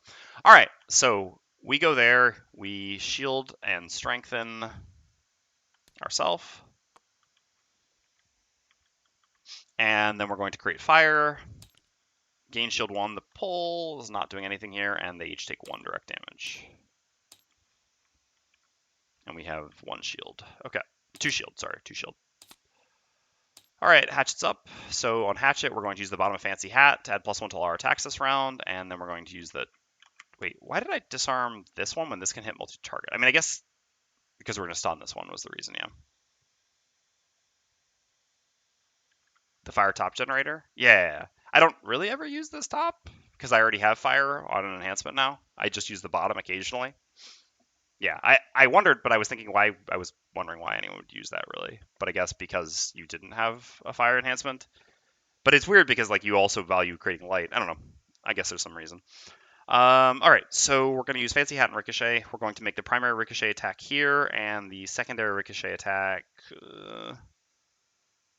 here. Yeah, that makes sense because this is a 3 with 2. Yep. Hi, what mod are you using? I should have that. I'm using Tabletop Simulator Fantasy Setup. If you just Google Gloomhaven Tabletop Simulator Fantasy Setup, you will find the mod that I'm using. And then I'm using a Jaws the Lion mod, which if you go to my YouTube channel, you type Gripeaway YouTube, you can find the video where I explain how to install that. I don't have a handy link to it right now, though. Okay, so now do we throw the favorite? Can we get away with throwing the favorite here? It's still risky, but killing this is also pretty good, so it doesn't heal, so I think so. So let's attack the elite cultist, and then the next attack will be on this bones here. And I will be using the goggles here and throwing the favorite. So this is already 3, plus Fancy Hat is 4, plus the favorite is 7 here. Yep. All right. Okay. Oof. That's rough. All right. Well, tried TTS yesterday and it's not easy. We'll have to watch the tutorial. One question, how will you make deck spread all the cards? I'll show you. All right, so we killed this and the favorite's there. Yeah, TTS, it feels really natural to me at this point, but it does take some getting used to. All right, so to spread the cards, what you want to do is you're going to draw all the cards to your hand. So I've made myself, so if you click, let's hide this for a second. If you click on hands, you'll normally see there'll be a hand zone here, hand zone here, hand zone here. I delete all those and I just create one large hand zone for myself down here below my sort of play area. Okay, and so now if I click to draw cards, which I just need to press the number of cards I want to draw while mousing over. So here, for example, there's 6 cards to draw, so I press 6. That draws all the cards. While I have them in my hand, I click sort hand to sort them by initiative, and this is just put them like this, and then I'll just make a box around them, and then just drag them out, and they're spread like so. And then to group them back up again, I just G, and they go here. Not saying it is difficulty, not immediately intuitive, will take a bit to get used to. Yeah, for sure. No, for sure. It definitely took me a while. And I think it takes most people a while. Okay, well, not killing here sort of sucked, but other than that, that was okay. I mean, at least we got 2 curses out, so there's that. At least we killed 1 target. All right, so now the Voidwarden goes, so I'm going to curse myself, which I don't love, but, you know, what you gotta do to stun this, and then I'm gonna heal the red guard for 6. Okay. And give them a bless. And also gain 1 experience.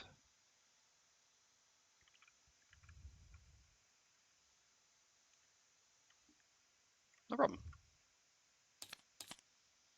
Alright, so no cultists there. These cultists are going to get to do some healing. How much movement is it? -1, so 2 movement? Sure. 1, 2. Oh no, sorry. No, whatever. 1, 2, 1, 2. And healed, and healed. Alright, then the living bones go. It's 3 movement that they have. I'll just move these ones back here first. 3, oof. Nipping at her toes. Okay. So these bones here, I'll take 1 from their wounds. These 2 don't do anything. And then this one just attacks the red guard. -1. So normally I think it was attacking for 3, if I'm not mistaken. Yes, so -1 is 2, but we have 2 shield actually from the bottom shield. I guess they get, yeah, we played this turn and this turn. So we gain 2 shield. So we take 0, and this dies to our retaliate. Okay. Well, playing these 2 cards, let's see what they get us. Playing these 2 cards, we'll see where they get us. Hail moves up a bit. This is a bit scary. Really do want a long rest here, though.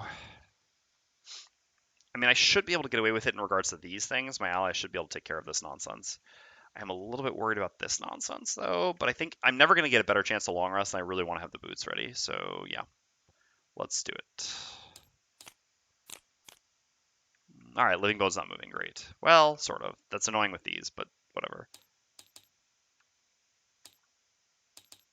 All right, so they have 2 shield now? Yeah. Yeah, that's annoying. That is certainly annoying. So what am I even going to do about this? I mean, I guess I'm doing the 2 attacks, basically. So better to kill this one than this one, I think, first. So let's hit this one twice. Well, let's hit this one with the bottom and see what happens. So it's advantaged. Nice. All right, so we do 1 damage there. And then, yeah, I'll disarm the other one because it's more likely that we get to kill this one. So, yeah, then I'll attack and disarm this one. Okay. Yeah, Strengthen's been pretty good. And it's disarmed. Okay. So now the cultists go. They have 3 movement and shouldn't have changed. Yeah. So I can go to here. So I can go to here. And the hatchet goes. It's annoying because I'd like to heal someone. So in the end, the heal didn't do anything. I could just attack the disarm one. A better chance of killing it. It sucks though because the disarm one's not doing anything next round, whereas this one actually is, or can do something next round. So it's so much better to deal damage to that, but I guess it doesn't change anything. I need to go here anyway. So yeah, I'm always moving here because I need to grab the favorite. So we got the favorite back out. Grab this coin. I will create the earth because no one here uses it, and it can theoretically be spent by the Voidwarden. And then I'm making an attack 3, range 3. Yeah, it still makes more sense to deal damage here, so I'll attack this one. Okay, yeah, 1 damage. Down to 2.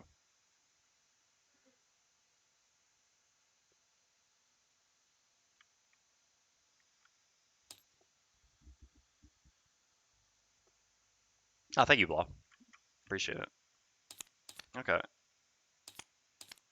So our poison goes away.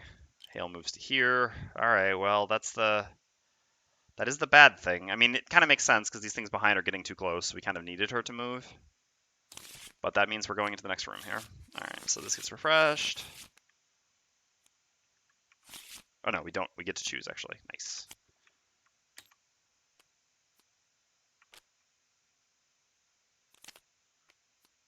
All right. Well, let's see what the Voidwarden can do, and then we can determine our rests. So we can't lose that. So we can lose any of these cards.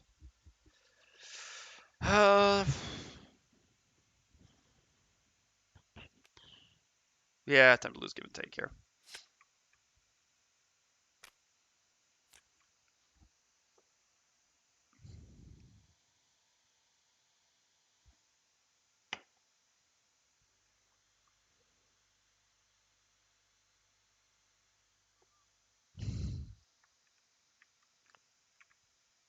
We should also fix this.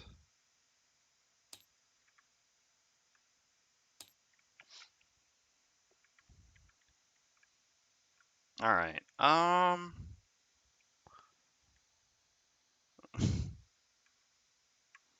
try my best. I try my best. So, what I really want to do is run in there with dark and have dark up so that I can move one of those corpses through all the traps.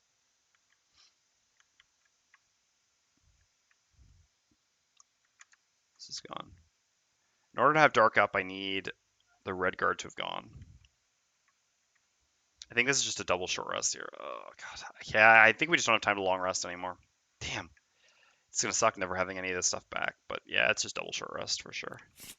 Can't afford long rests here. I think I really don't. So what can I lose here that I would be more unhappy to lose than this? Yeah, I guess it's fine. It's a move 4, which is the reason I don't want to lose it. But I guess there are a couple cards at least. Specifically the Dark and the Ice Creator here, but there are other things. No, I'll keep that. Yeah, sure.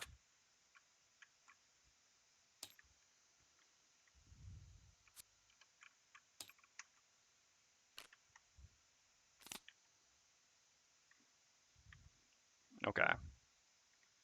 So, how are we going to do this? This, for sure. And we need to move a bunch. So this makes sense. All right. So Voidwarden, it's Lure of the Void time. Where are you? Where are you? There it is. All right, and we kind of want to go before 21, but that's not really possible. We don't have our... No, we do actually have our boots, but... Okay, so what happens if they go at 21? I mean, I guess then they'll just hang around the red guard, so it's fine. I don't think I need to play around that. So probably a move 4 here makes sense. 1, 2, 3, 4, yeah. Just to be safe. So let's do a move 4. Okay. And then... What are you up to? I'd like to finish off these, I suppose. Wouldn't be the worst idea. With Ricochet and a move afterwards.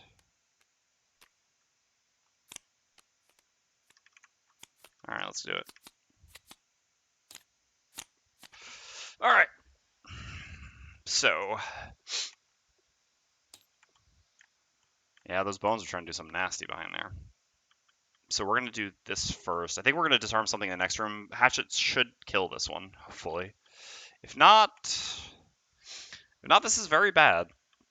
Very, very bad. But there's going to be 2 corpses in this room, and I'm only going to get to kill one of them with this. So I'd really like to disarm the other. So I'm going to do a move 4, creating fire.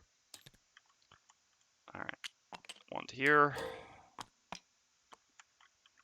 So next up, it's a normal living spirit at D. Hopefully it doesn't immediately start critting hail like it did last time. Oh, that's not good. That someone's actually on D makes the living spirit closer. Doesn't change much which one of these it's in. I guess here it's maybe technically worse line of sight. All right. Go. And the corpses. We got all the enemy types going here, huh? Okay, sure. Sure. So how much movement do they have? 1 movement. How much are these traps? So these are damage traps, if I'm not mistaken. Yes. So monsters are 4 here, so traps are 6. So 3 traps is just an execute on the elite. So if I move back 1, I could... This won't hit anything?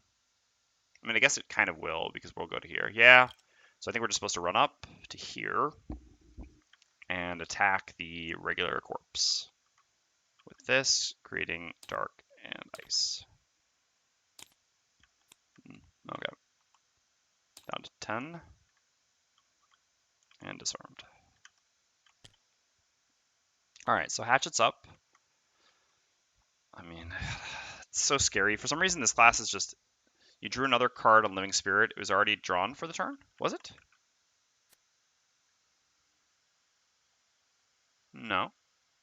There's only one Living Spirit thing up here. And it shouldn't have drawn anything for the turn because there were no Living Spirits previously.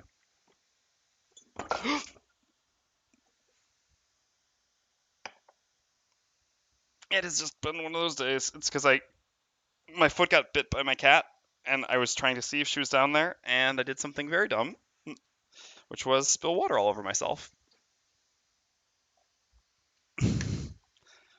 Smooth. Very smooth. Fortunately, it's just water, so just very cold and wet.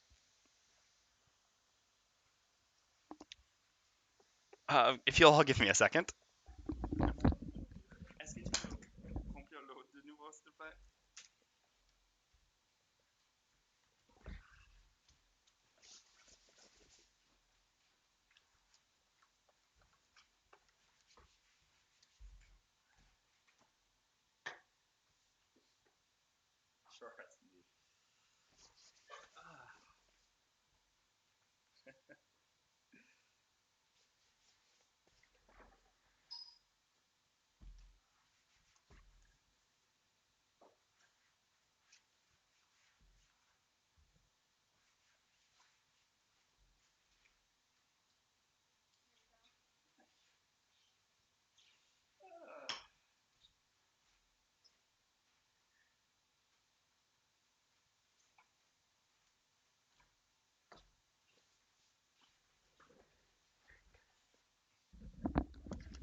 At least it was just your pants. Yeah, yeah. Well, it did spill a little bit on the cable of the headset, but I assume the sound is still working. Let's see, yeah. Sorry about that. Yeah, I'm gonna have to try to keep the headset up here. It's just, it's difficult to describe, but my desk is actually like, well, we kind of built it ourselves, and it has these shelves, and one of the shelves has the router, and our cat loves to go sit there because it's warm, I guess, and sometimes she bites at my feet. And I was a little bit curious what was going on. I tried to look down and just klutzed my way out of it. All right, so I'm going to kind of have to sit funnily for a little bit here because it's very cold and wet, and I also need to keep the cable out of the water. I mean, out of the wetness. I try to get up as much as I could. I don't think there's really any more water, but I'll figure it out afterwards. All right. So I think we're good on Living Spirits. I don't think I need to do anything else for them. So let's go ahead and make a Ricochet Attack. We're going to make the attack 3 here, and then the attack 2 here, because killing this is obviously more important than killing this. It's really important that we don't miss this attack. For some reason, every single time Hatchet attacks, I just always feel that Hatchet's going to mess up the attack. I don't know why. Oh, okay, and then the other. All right. Guess not. That'll come later, I suppose. All right, so we killed both of those, and that gives us 1 experience when we move here.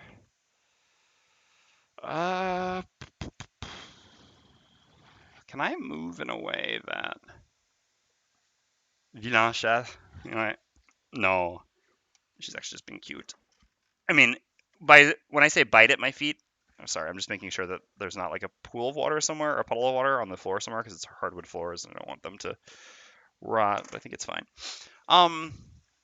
No, when I say bite at my feet, it's like cute little nibbles, just like get my attention, not like hard bites. Like if I were to let her do it, it wouldn't hurt, but she's just being her. All right, I guess that's fine like that. So where am I moving to? It's an interesting question because there's certainly a consideration for just stopping here so that next turn the Living Spirit doesn't hit hail. I think I actually have to do that. That really sucks because I want to go in further. Yeah, I think I'm supposed to stop here. At the same time, then I'm further from where the favorite goes. Is it better to have the Voidwarden tank the attacks from behind then, is the question. To have the Void... No, but the Voidwarden can't stop there. The Voidwarden has to go in. Yes, let's actually just move to there. So we're doing a move 5, we're only moving 2. Okay. Should I Stamina Potion back something here? I don't really need Ricochet nor Second Wind right now, so I think I don't need to. All right, so the Living Spirit goes. It's 3 range. Oh, this is good. It goes before the Voidwarden, so it's actually going to attack the Voidwarden. All right, so that's actually very good. Very good. So its initiative was nice here. +2. Okay, well, that's a little bit less nice. So normally it was attacking for 2, so here 4. But that does put us at a very convenient number. I'm not going to put the muddle because we're not attacking. All right. So now the Voidwarden goes. We're going to do a move 4 with the bottom of Resign Frenzy. 1, 2, 3, 4 to here. Yeah, I think it makes more sense to go like this. I do want Hail to move in further now. Okay, so then we're going to use the top of Lure of the Void, gaining 1 experience, and consuming the Dark to disarm something and make it move 3. And I'm just going to go 1, 2, 3, straight through all the traps. Get out of here. Oops, that's not the thing I wanted to unlock. That's the thing I wanted to unlock. All right. Lure of the Void is amazing, and this thing is dead. All right. Cultists go. Cultists have 3 movement. Ooh, 1, 2, 3. Does actually get to hit Hail. All right, all right. Just an attack 2, 3. All right. I don't love it. This will work out nicely in the monster draws +2. Yeah. Okay, so then the bones go. They have 3 movement as well. 1, 2, 3. 1, 2. Remember to lock down that map piece, otherwise it's going to be a sad day. Yeah, I did lock it down again. I relocked it. All right, and the corpse goes and loses disarm. And that's the end of the round. And Hail advances. All right, so at least we've got her in a protected spot again. The Living Spirit can multi-target, but this is sort of the best we can do for the time being. All right, so what's next? I have fire and ice.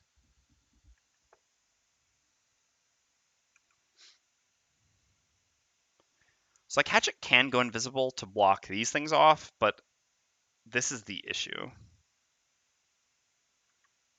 I guess if I go here, if I kill this, I do have the bow as well, so I don't even need to throw the favorite.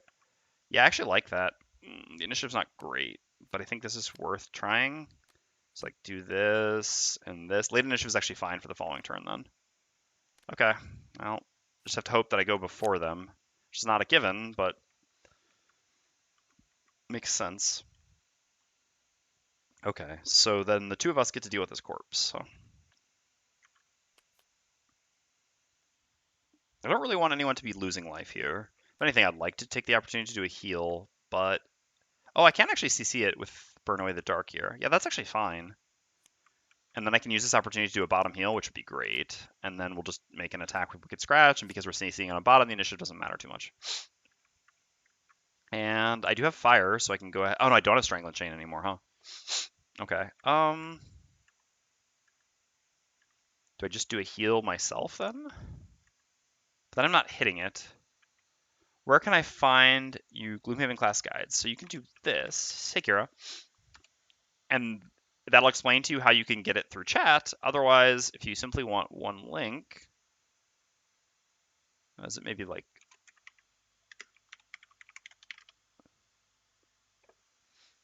No. All right. Let me just find old Reddit. Hold on. I can give you a link to the class resources, and you can find all my guides there.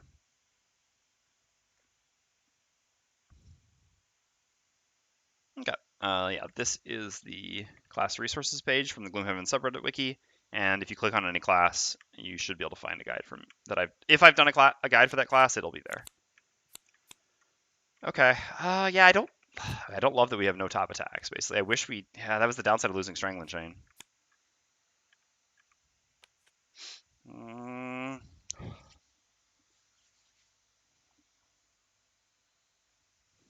And Burn Away, like Strangling Chain is a top attack, and then Burn Away the Dark is also played as a top attack. Typically, it's just here we're using it as a bottom, which is what's so good about the card. But obviously, it does mean we're kind of short on tops. I don't think there's a better way to do this though.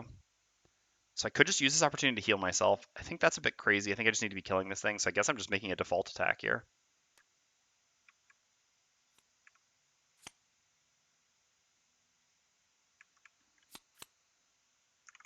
Am I muted? I shouldn't be. Can you all hear me?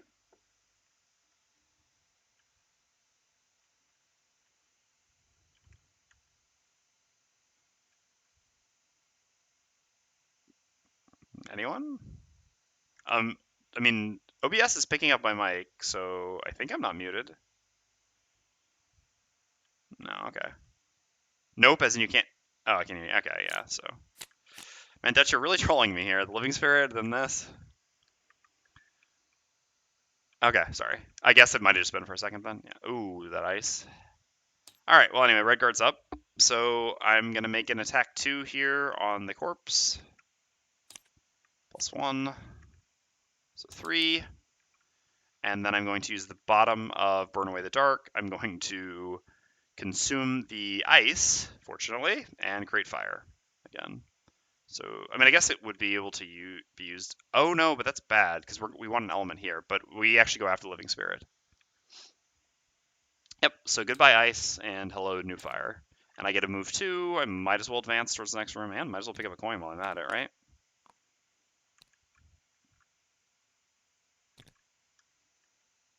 For a while you were muted, you're fine now? Okay, interesting.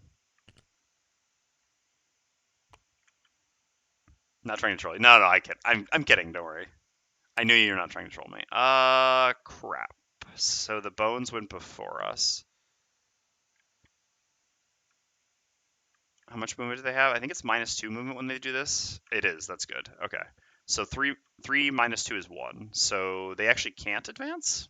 I mean, moving does nothing for the bones right now, and them healing does nothing either. Okay, so Hatchet goes. So with Hatchet, I'm going to do a move 3 to here, creating Earth. No one uses Earth, so I might as well. It can just be used for Master Influence.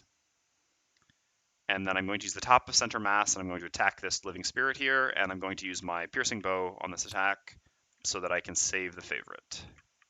Don't have goggles to use, even if I wanted to. Okay, so that's dead. That's very good. Hold on. There we go. All right. Would that have qualified? No, that also would. We still wouldn't have actually gotten Dynamo, I think. Okay. And I guess there's no reason to go invis this turn, but I'm kind of going to go late next turn. I guess I could. I mean, the question is, what do I need to do? So Hail is going to go to here, or 1, 2, 3. 1, 2, 3.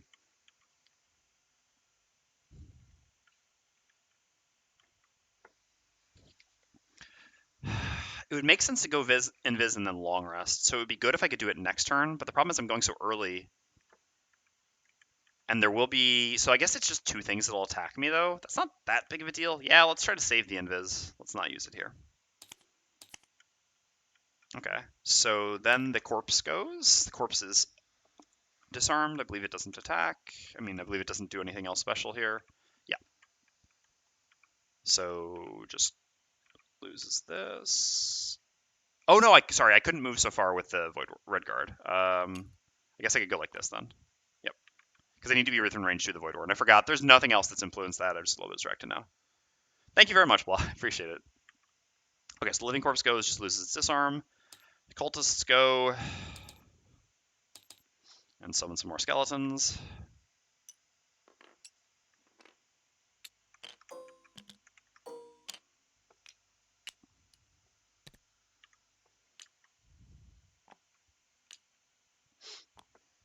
Okay. Living Spirit is dead. Voidwarden goes. So on the Voidwarden, we're going to use the top of Wicked Scratch. We're going to gain an experience. Create Dark. We're going to consume the Earth, because Red Guard can theoretically use Fire. Have to return a coin then. Oops, yep, good call. Good catch. Yeah, I got distracted by the shiny. Good catch, thank you. And yeah, we use Wicked Scratch, consuming the Earth, creating Dark. So this is an attack 4 +1 for Master Influence, so 5 with advantage. Okay, so 4. Fair enough. Then I'm going to do a heal 2, range 2, targeting Hail.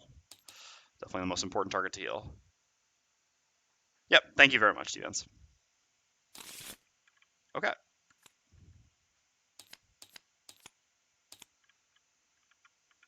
So here, I'm going to, I mean, I guess go early or late doesn't really change anything. Hey, Gripeaway. Sorry, been off work. No, you don't need to be sorry. Hey, good to see you, Dwarf. Would I rather just go here or here? Doesn't really change anything. I guess here. Should have been a red guard stack. Oh, did I use the Voidwarden stack? Crap. Yeah, sorry, I'm getting a bit distracted here. All right, so let's put that back. The curse back. Yeah, it's difficult to describe, but I'm wearing sweatpants. The sweatpants are drenched in cold water, and it is very distracting. Okay, so +2 instead, so it's 2 more damage than whatever we did. So this should be a 1 instead. How's the campaign going? It's going well. We'd lost 3 scenarios in a row previously, and then we won our last 2 prior to this now. Or no, we won our 2 the other day, and so now we're actually, so our last 6 scenarios, we went from 0-3 in 3 in a row to now 3-3, and hopefully about to be 4-3, although nothing's a given with this one. No, this should have been 3 more damage because we got a +2. Yeah, it's definitely going better today. But yeah, thanks for stopping by. I understand if you can't stay. So this should actually be dead, right? I had it 3 there. Actually did 3 more damage because instead of flipping a -1, I flipped a +2, which is +3. So this should actually be dead, which means Hail should be here. I don't really love that she's going in the room 1 turn sooner, but that's still what's correct here. All right. Yeah, like my socks somehow got drenched. My sweatpants are drenched. I'm sitting in like freezing cold water. That is my excuse for being distracted, at least. But I think it's kind of fair. That is actually the big reason why I'm distracted here. So I'd rather actually go late here, I think. Because by going late, I have enough health that I can just absorb whatever attacks these make. I'm still going before the 74. Classic Gripe luck, yeah. And then I can just go here late and grab all these coins. My job on Hatchet at this point is just sort of to block up. Oh, but actually I'm kind of supposed to block here, aren't I?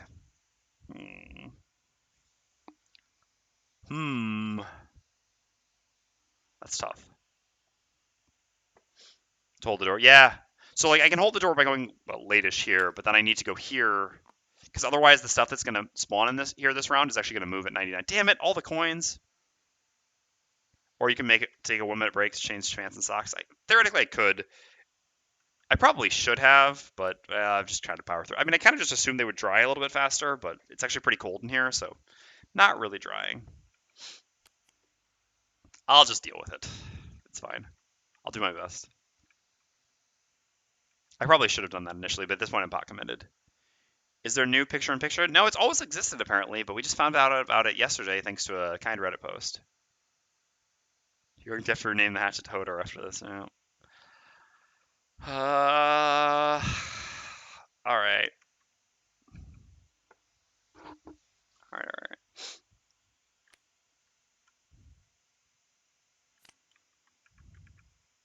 I don't like this. I should have stayed on a bush and something. Short resting early here sucks. I guess I have to do a move 3. So I have to do this with either this or this. Okay, you should change your clothes so you don't freeze or catch a cold. All right, that's fair, I guess. Fine. All right. Well, God, it's going to be so many clothes I have to change. I just feel bad because it's on the VOD. If I was just streaming, it would be different. But you're right. All right. Let's see how the Cthulhu color is looking. Oh, nice. I like that blah. All right, give me a second. I'm actually going to go change out of these soaking wet and very cold clothes. Hold on. I'll be right back. Sorry.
All right, thanks for the suggestion. That's better. Sorry about that. Thank you very much. Just use my dad voice in Steam chat. It only worked because I used 2BC. Oh, yeah. It's like 2BC. What's that? So it's still not perfect because the seed is wet, but this is better. All right. So how can we make this better? I need to have at least 3 movement because I can't finish on the door. I really want Hail to finish on the door. So I have to use this card. So I have to use one of these two. I wish I could remember the distribution. I think from here we should be able to attack 2 things. I suppose attacking things is maybe better than shielding. I'm not really sure. There shouldn't be that many things adjacent to me. Yeah, let's do this.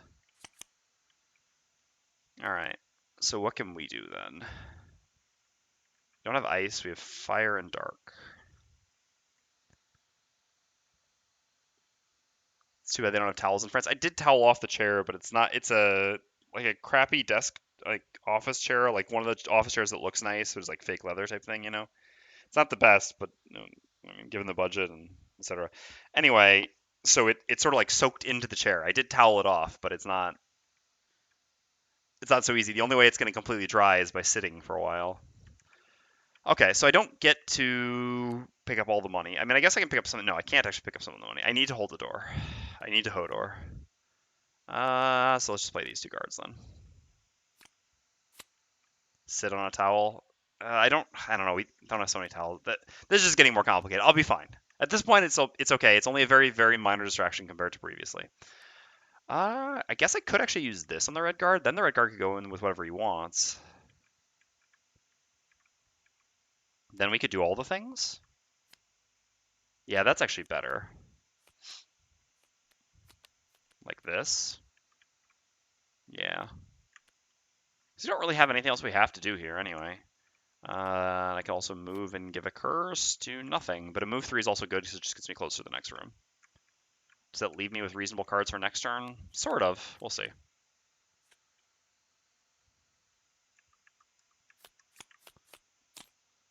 Okay. Calls us at 10. That's interesting. That means we're going to have to do this a little bit differently, but that's okay. All right. So the cultists have -1 move, -1 attack.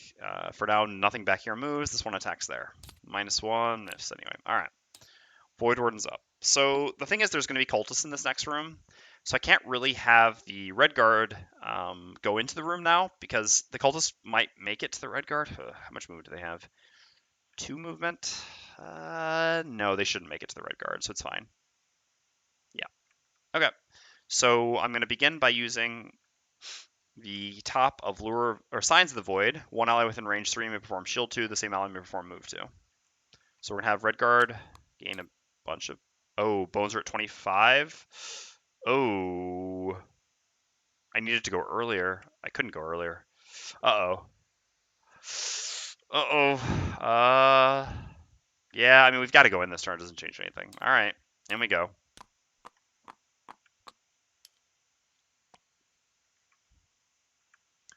So we get there. I need to draw this, and then I need to do the spawning. The spawning is the bad part here, because we're going to get sort of cut off. Spawn 1 normal living bones for 2 characters, or 2 normal living bones for 3 or 4 characters. So 2 bones at E. Damn it. I don't like it. I don't like it. This is not good. I mean, they're just going to come to the hatchet this round. The annoying thing is now the hatchet's just stuck here forever.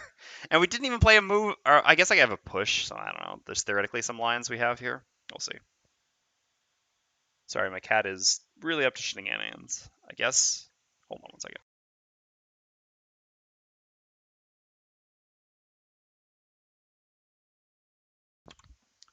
All right, I'm back. Sorry about that. Yeah, okay. So nothing else doing there. We've already given the 2 movement and the 2 shield. So now we're just gonna use the bottom suggestion as a move 3. I mean, I could go here and vis myself, but I'm pretty sure I don't think the red guard can clear a path for Hail by himself. So we're gonna go to here, and actually I have enough range, 1, 2, 3, to consume the dark to give a curse. So I will. All right. So red guard's up next. So with the red guard, we have a move. Oh no, sorry. So next is actually these cultists. My bad. So cultist to here, not to there, to here, cultist to here. Okay. They have the death explode. That doesn't matter so much. Okay, so now the red guard goes. So I'm going to do a move to jump shield self. Yeah, I mean, it should just always be to here. Doesn't really change anything. Oh, the corpses aren't even attacking this round. Oh, that's good. Okay. Oh, so all my shielding is actually doing... yeah. All right, so never mind. Change of plans. Not strengthening. Damn. Okay. So I'm not going to have strengthened myself. Sorry. Now, at this point, I'm not distracted by the coldness anymore. Just my cat has been very... But it's because she deserved to be fed. So I don't have light. It's a shame because it'd be nice to be able to do this. All right. So... Yeah, 2 attack 2s has got to be better than 3 direct damage. I don't know. It's kind of close. I mean, it would be 3 direct damage, and we would be strengthened for next turn. God, burn away the dark would be so good as a top here. With the strengthen too, we have zero way of getting fire.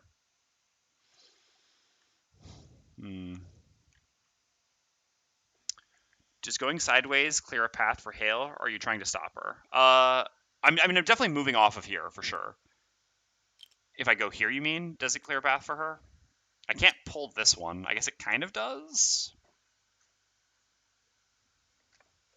Moves this to here. Yeah, that's interesting. No, I'm definitely not trying to stop her. I definitely want to try to rush her to the altar. So I definitely don't mind going sideways anyway. But I'm trying to figure out first. Basically, I'm trying to figure out if it's better to attack or to do this and do this. But I think also for that reason, it's better to attack. So let's make our 2 attack 2s. Let's hit the 2 cultists because these are the most likely things we're going to kill. I mean, not here, but before the end. And to prevent them summoning and taking more space up, I have no other items to use here.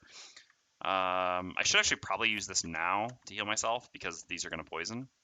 It's not like I'm going to use that to remove poison. So let's make our attack 2s, first on 3, then on 5. Okay. All right, and so then we've got the bottom of Barbaric Instincts as a move 2. And yeah, I think it does make sense to draw them to the side always, because if we go here, they're just going to clump up around us. So, yeah.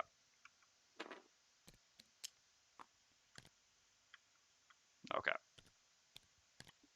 So now the bones go.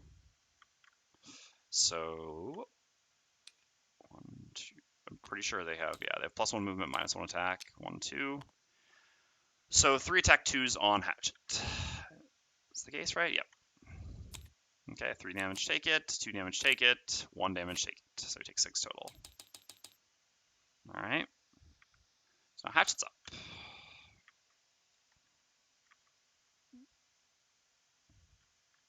There's not really a lot to be gained by attacking anything here, is there? Wish I had wind, actually, hilariously enough. Wind would be great here. But I have a plan anyway. Just to go with that initiative, yeah. To block the door off. Okay, so, I mean, I guess I will attack. So I'm going to use the bottom follow through to move 2, push 2, target 1 adjacent enemy. I just have to push this out of the way to clear a path. I'm going to push it further because why not? I don't really care about it. And then as my attack 3, range 3, I mean, I might as well still attack it. I'd rather not attack with disadvantage, so yeah, let's attack that one then.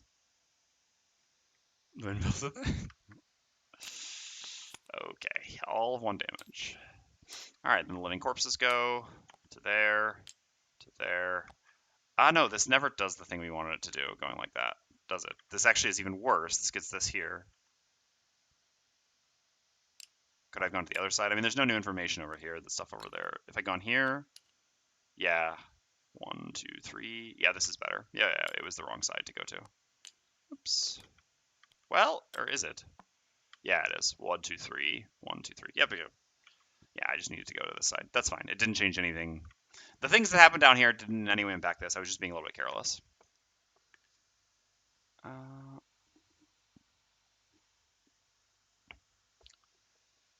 Yeah, this is correct, right? Because this was... So they were like this. If I'm here, this goes here with 1. This is 1, 2, 3 to there. 1, 2, 3 to there. 1, 2, 3 focus. Yes. And 1, 2, 3, 1, 2, 3, but again closer. Okay, well, we are in this corner now, and then hail goes to here. Problem is there's still this to contend with. Oh, sorry, and I also, so I was thinking about these things, so this is the thing I wanted back for initiative here. Okay. Should have stayed on the bush and done red guard, but too late for that.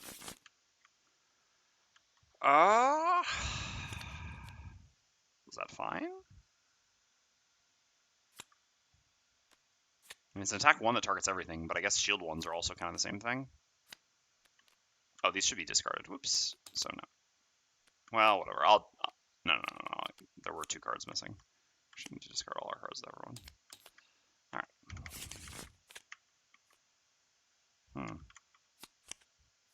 I do have 1 other top shield still. Yeah. Alright, so I can lose this.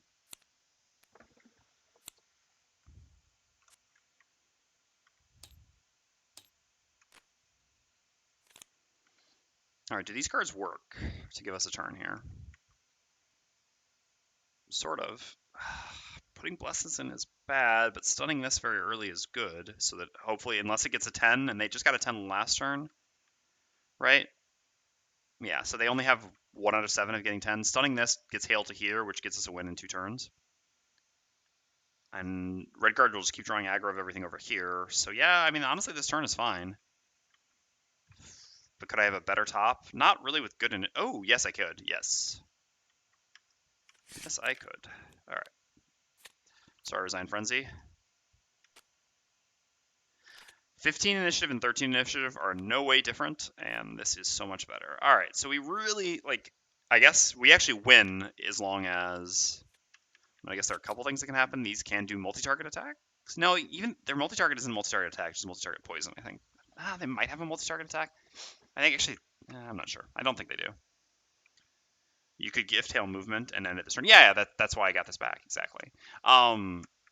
Again, so we do win this turn short of this going at 10. There's no way we can play around this going at 10. Don't have that card anymore. No, that's this. I guess it's not showing up on the screen or something, or not hearing me, but yeah, that is why we short rested rather than playing this, because 13 initiative and 15 initiative don't change anything, and this gives the movement, and this is the stun.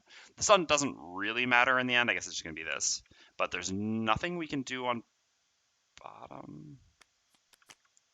Yeah, so it is actually true that if we had, what are you?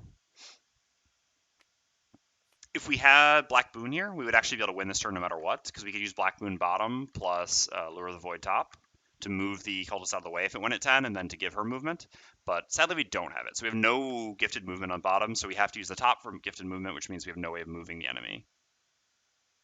We could also move the enemy on top with Suggestion, but again, not without gifted movement on bottom. Commanding Presence, not too bad here. All right. So this plus this. Yeah, probably Streamlight. Yeah, it does seem to get worse over time. That's for sure. All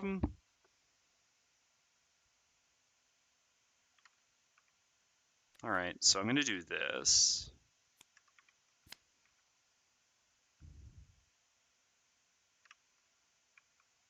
Wait, no, I actually do really want that.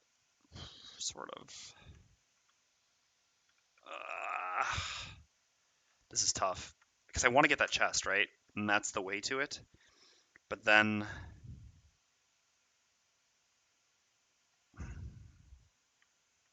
So, I mean, the Immobilize doesn't really do that much. I don't know. It's too risky. Well, we'll see what they're doing. I'm going to play this anyway and play something like this.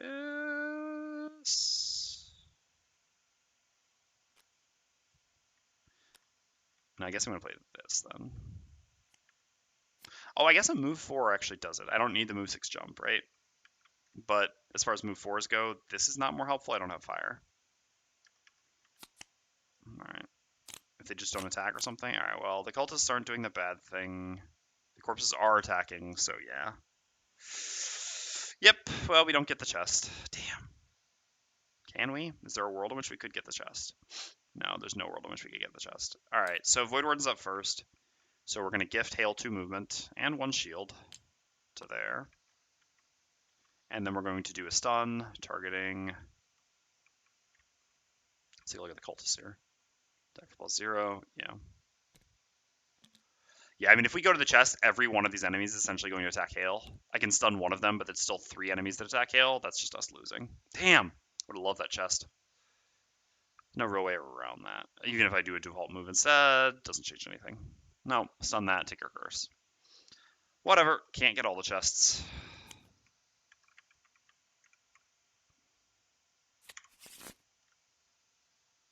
If you could lose a card for Hail's damage, you definitely could have picked up the chest. Yeah, exactly. If we were able to lose a card to negate damage to Hail, I'd just 100% go for the chest here.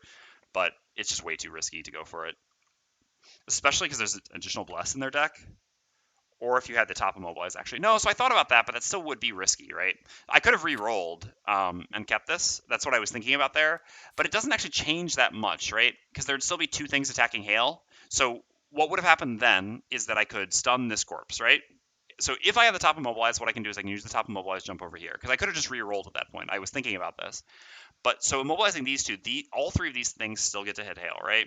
And there's still the possibility of... So then I stun this, and then these 2 would attack. These 2 attack for 2. Ah, yeah, they're only attacking for 2, not 3. Yeah, I could have then. I could have, because I could have just done this. I was thinking, because there's the Bless in their deck, so there's a Bless plus crit, and I was thinking, all right, that's just, I'm not going to take the risk, right? But actually, the fact that I was thinking these attack for 3 for some reason. I kind of just used to regular cultists attacking for 3. It's been a long time since I faced cultists that hit for 2. I mean, admittedly, that's the second time today. But I was thinking that they hit for 3, so even with the shield. But it's true that actually, because of the shield, even there was actually no set of flips that they could have gotten that would have killed. So I actually could have re-rolled and gone for it. I should have re-rolled and gone for it, actually. That was a mistake. Damn it. That was a big mess up. I just wasn't paying attention to their actual damage values. I was thinking that they would still have the possibility of killing her, but no, it's actually 100% that she wouldn't die, and I would be able to get the chest. And there's also no cost to re-rolling, to be clear, because if I re-rolled this, like, no matter what cards I lose, I could either have, like, if I lose this, for example, I still have this move 4 here plus boots, so I still make it. And if I were to lose this, then I would still just have this on top plus this as a combo to make it. Yeah. Yeah, I should have just checked their hells before doing it. I don't know. I was just a little bit terrified that I was going to get greedy somehow and get punished at the very last turn here after what happened in the scenario last time, so it was just kind of just being silly. Just being silly. All right.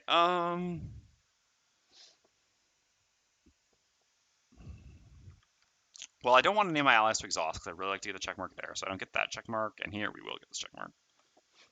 Excuse me. So what I'm going to do then is I'm just going to shield on bottom and disarm one of them. I guess that will be you.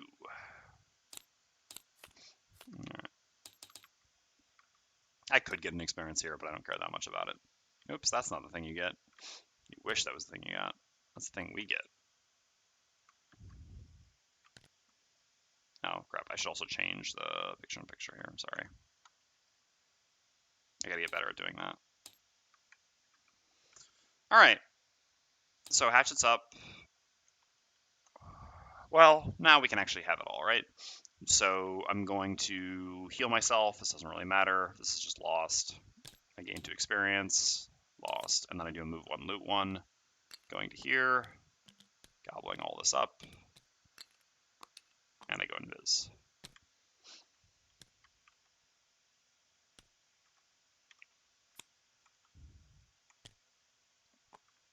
Did I gain the experience there? Yes, I did. Okay, perfect.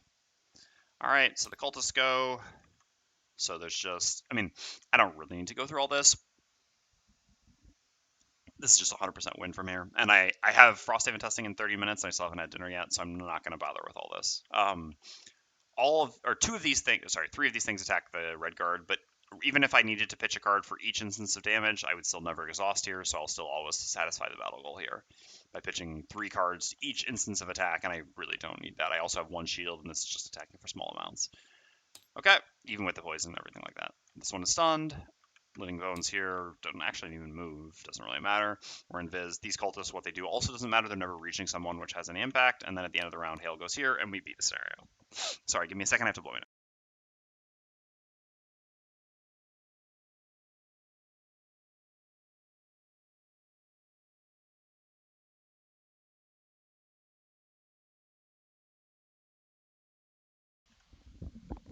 I'm back. Sorry about that. So yeah, a little bit of a sloppy end there. I mean, I did get a little bit sloppier towards the end. This kind of just happens. The longer the day goes, the sort of more tired and less sharp I am. My first scenario is almost always going to be better than the second, but it still makes sense to do too, and it wasn't that bad. I mean, we still won. Yeah, I mean that will be our last scenario on +2 difficulty for sure. After this, we'll be going up to +3. All right, so end round. I mean, we win. Blah, blah, blah. Let's do all the stuff quickly. Game setup, scenario 1. All right, so here we were at exactly 2 life, which is what we had to do on the Voidwarden, so that +4 was nice. I would actually reset our life and everything, but yeah, we were at 2 life. I know that we did not get a chest, and we did not have any of our allies exhaust. So check mark for Hatchet, check mark for Voidwarden, no check mark for Red Guard. Okay, so 1 there, and 1 there. All right, so then next up, we get to level up on Hatchet, which I will do at the end of this VOD.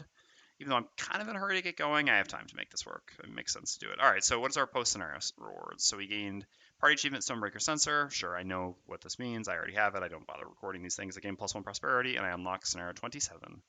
One of my favorite scenarios. Okay, and 1 more Prosperity, which is not bad either. All right, so then we just get to do our Hatchet level up. It's the only thing I'll do here.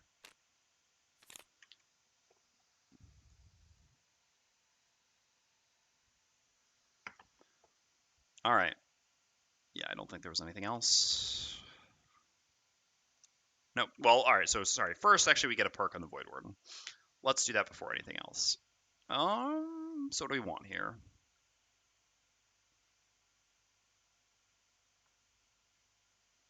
None of our perks are very good at this point.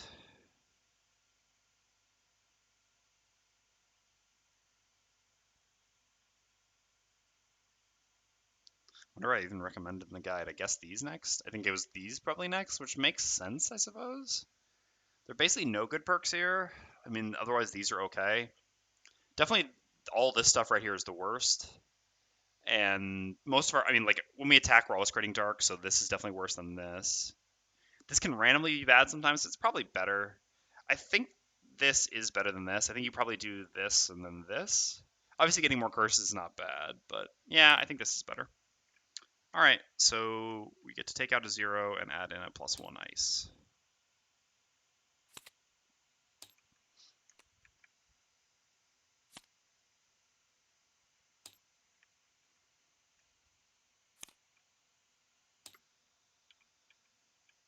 Voidwarden guide? Yeah, it was on the. It was included in the daily discussion of Voidwarden. All the 3 recent daily discussions on classes have had a guide by me. Only up to level 4, though. The up to level 9 versions will be the following weeks. I've done the one thus far for demo, Voidwarden, and Hatchet. And the next one will be for Red Guard next Wednesday. Although my demo one was, I mean, I don't have much experience at demo. Themris made me do it anyway, though. Themris is a harsh taskmaster, let me tell you that. All right, so here we get our level 4 perk. So, no, it's not there. Well, I'll have to get those added in at some point. I'll worry about it eventually. They don't need to be there anyway because for now they're only up to level 4. But I assume it should be in the class resources. Although I don't actually know. I didn't edit it in. I don't know if Themris did. He might not have. If not, I'll have to edit. I'll edit all of them in once I've gotten all of them done up to level 4. Okay. So I think it makes sense to do 1 more 0 replacement before we start doing these. They're there? Okay, cool. Cool. Again, wound doesn't really make any sense in this party because we're going to have a ton of wound from Burn Away the Dark. These are both just pretty weak. So this or this, but again, I'd rather replace a 0 than replace a 1. Change George to Hodor. Fair. Although we didn't really... No, that's not really fair, actually. We didn't actually Hodor. We didn't really Hodor at all. We Hodored for 1 turn. We took, like... I mean, and 2 of the 3 attacks that were on us were from behind. We had, like, 1 attack from a Cultist and 1 attack from a Living Bones here, and that was basically it. We barely Hodored. Yeah, don't worry about it, Blah. I still don't think we deserve to be Hodor. Not yet, at least. We would have to give a better effort than that. We'll see what happens after 27. All right, so yeah, I think going 0 into +0 stun makes sense, I suppose. I don't know. Yeah, it does. I mean, I miss having hard CC, although unpredictable hard CC in this party is not great. I'm replacing a 0 with another 0, which doesn't help my damage. Also, like, stunning an enemy but not killing them is still pretty rough because the Hatchet favorite remains in them. It actually may not even be worth doing this before just doing these. I don't know, actually. I really don't know. I mean, I'm really sure of what I've done thus far. And normally I would like the +1 wound if I didn't have a burning away the dark red guard in my party. These just really suck. So yeah, it's always this or this now. I'm not super convinced by this. Let's give it a try and see how it goes. Otherwise, just going straight to this makes sense, I think. But let's see how the +0 stun does. I do like cutting regular zeros from my deck. All right. There we go. And so now we get to level up. Okay, so where is level 4 card? Where are the level 4 cards? All right, so we have Overwatch and Rip from the Flesh. I guess I can get rid of this picture-in-picture now. So Rip from the Flesh, top is loot 1. If an adjacent enemy has your favorite token, you may return the token to its card. If you do, the adjacent enemy suffers 2 damage and gains wounds. Top is mostly useless. It also really should have an experience tied to it, but whatever. It's really only good if exactly 2 damage will get you the favorite back. And in those cases, I mean, I've had that happen to me once this far. It's okay, but yeah, mostly it's not very good. I mean, technically 3 damage, I guess. Basically, if they're in execute range from this top and you can move up and get the favorite back, sure, why not? Most of the time, you're not going to use this top. That being said, the bottom is very good. First of all, 20 initiative is really good for this class at this point. I mean, obviously, we will get better initiatives eventually, but for now, at 20 initiative is a really nice improvement. We're taking in cards just for initiative. I mean, we brought a move 3 just because it has 18 initiative. Here we can get a bottom that actually does something in combat and gives us essentially 18-20 initiative, which is quite close. It does create wind, which doesn't matter too much, but matters a little bit with follow through. And then the strengthen is mostly highly situational, occasionally comes up. Overwatch is just an attack 3 range 4, which can be an attack 4 range 5 with wind. It's so thematic though. Yeah, it is very thematic, the top. Yeah. Overwatch needed to be at most initiative 25 in order to be competitive. Yeah, I think so as well. I think that's the biggest thing here. So first of all, Overwatch top makes us care more about win, which I don't necessarily, and you already have extra lift, which is sort of like not as good as this, but basically, I mean, all right. Like, so this is attack 3 range 5. This is attack 4 range 5 with wind, right? Except this has 21 initiative, this has 40. This is not really even better than this because of the initiative, right, is the issue.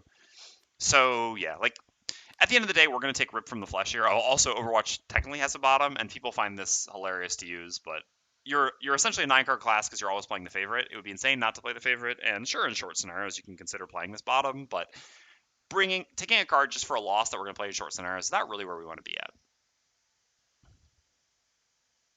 And cheaper hands, that's true. So is Dig a Pit, though, to be fair, yeah. So, yeah, basically, if the initiatives were switched on these 2 cards, our choice would be switched. Our choice here is 100% based on initiative, because we're a class that struggles with initiative, and so accordingly, initiative matters quite a bit. If it was 40 initiative on Rip from the Flesh and 20 initiative on Overwatch, I would take Overwatch with no hesitation. But with 20 initiative on Rip from the Flesh and 40 on Overwatch, I also just think that it's not really that difficult of a choice here, because this number just matters more than like the difference between this and this already. Yeah, admittedly though, I mean, even with this, with the stun modifiers, you still have 2 stun modifiers in your 16-card deck, right? It's not coming up that often. Like, you get what? You have some good viewpoints on Jaws Line characters. Have you ever considered doing guides? From CGO, yep. Yeah, it's a fair point. I mean, he basically has done mini guides in the comments on every class. But that's a fair point as well. A fair suggestion. All right, so yeah, we're going to take Rip from the Flesh. Overwatch, not very good. All right, Rip from the Flesh goes in. And there's nothing else we need to do. We'll increase our max HP. Always invisible at the end of the scenario, so. Okay, so that's that. Nothing else we had to do there. We you've done everything post-scenario that we needed to, so I can cut the recording. Thank you very much to everyone who watched on the VOD. Sorry for the distractions with the water spilling and everything like that today. Wasn't my best day, but we'll endeavor to do better in the future, and it was still pretty fun. So take care, VOD people, and hope to see you again soon. Or hope you'll enjoy the next video. It's a little bit weird to have said that. Bye.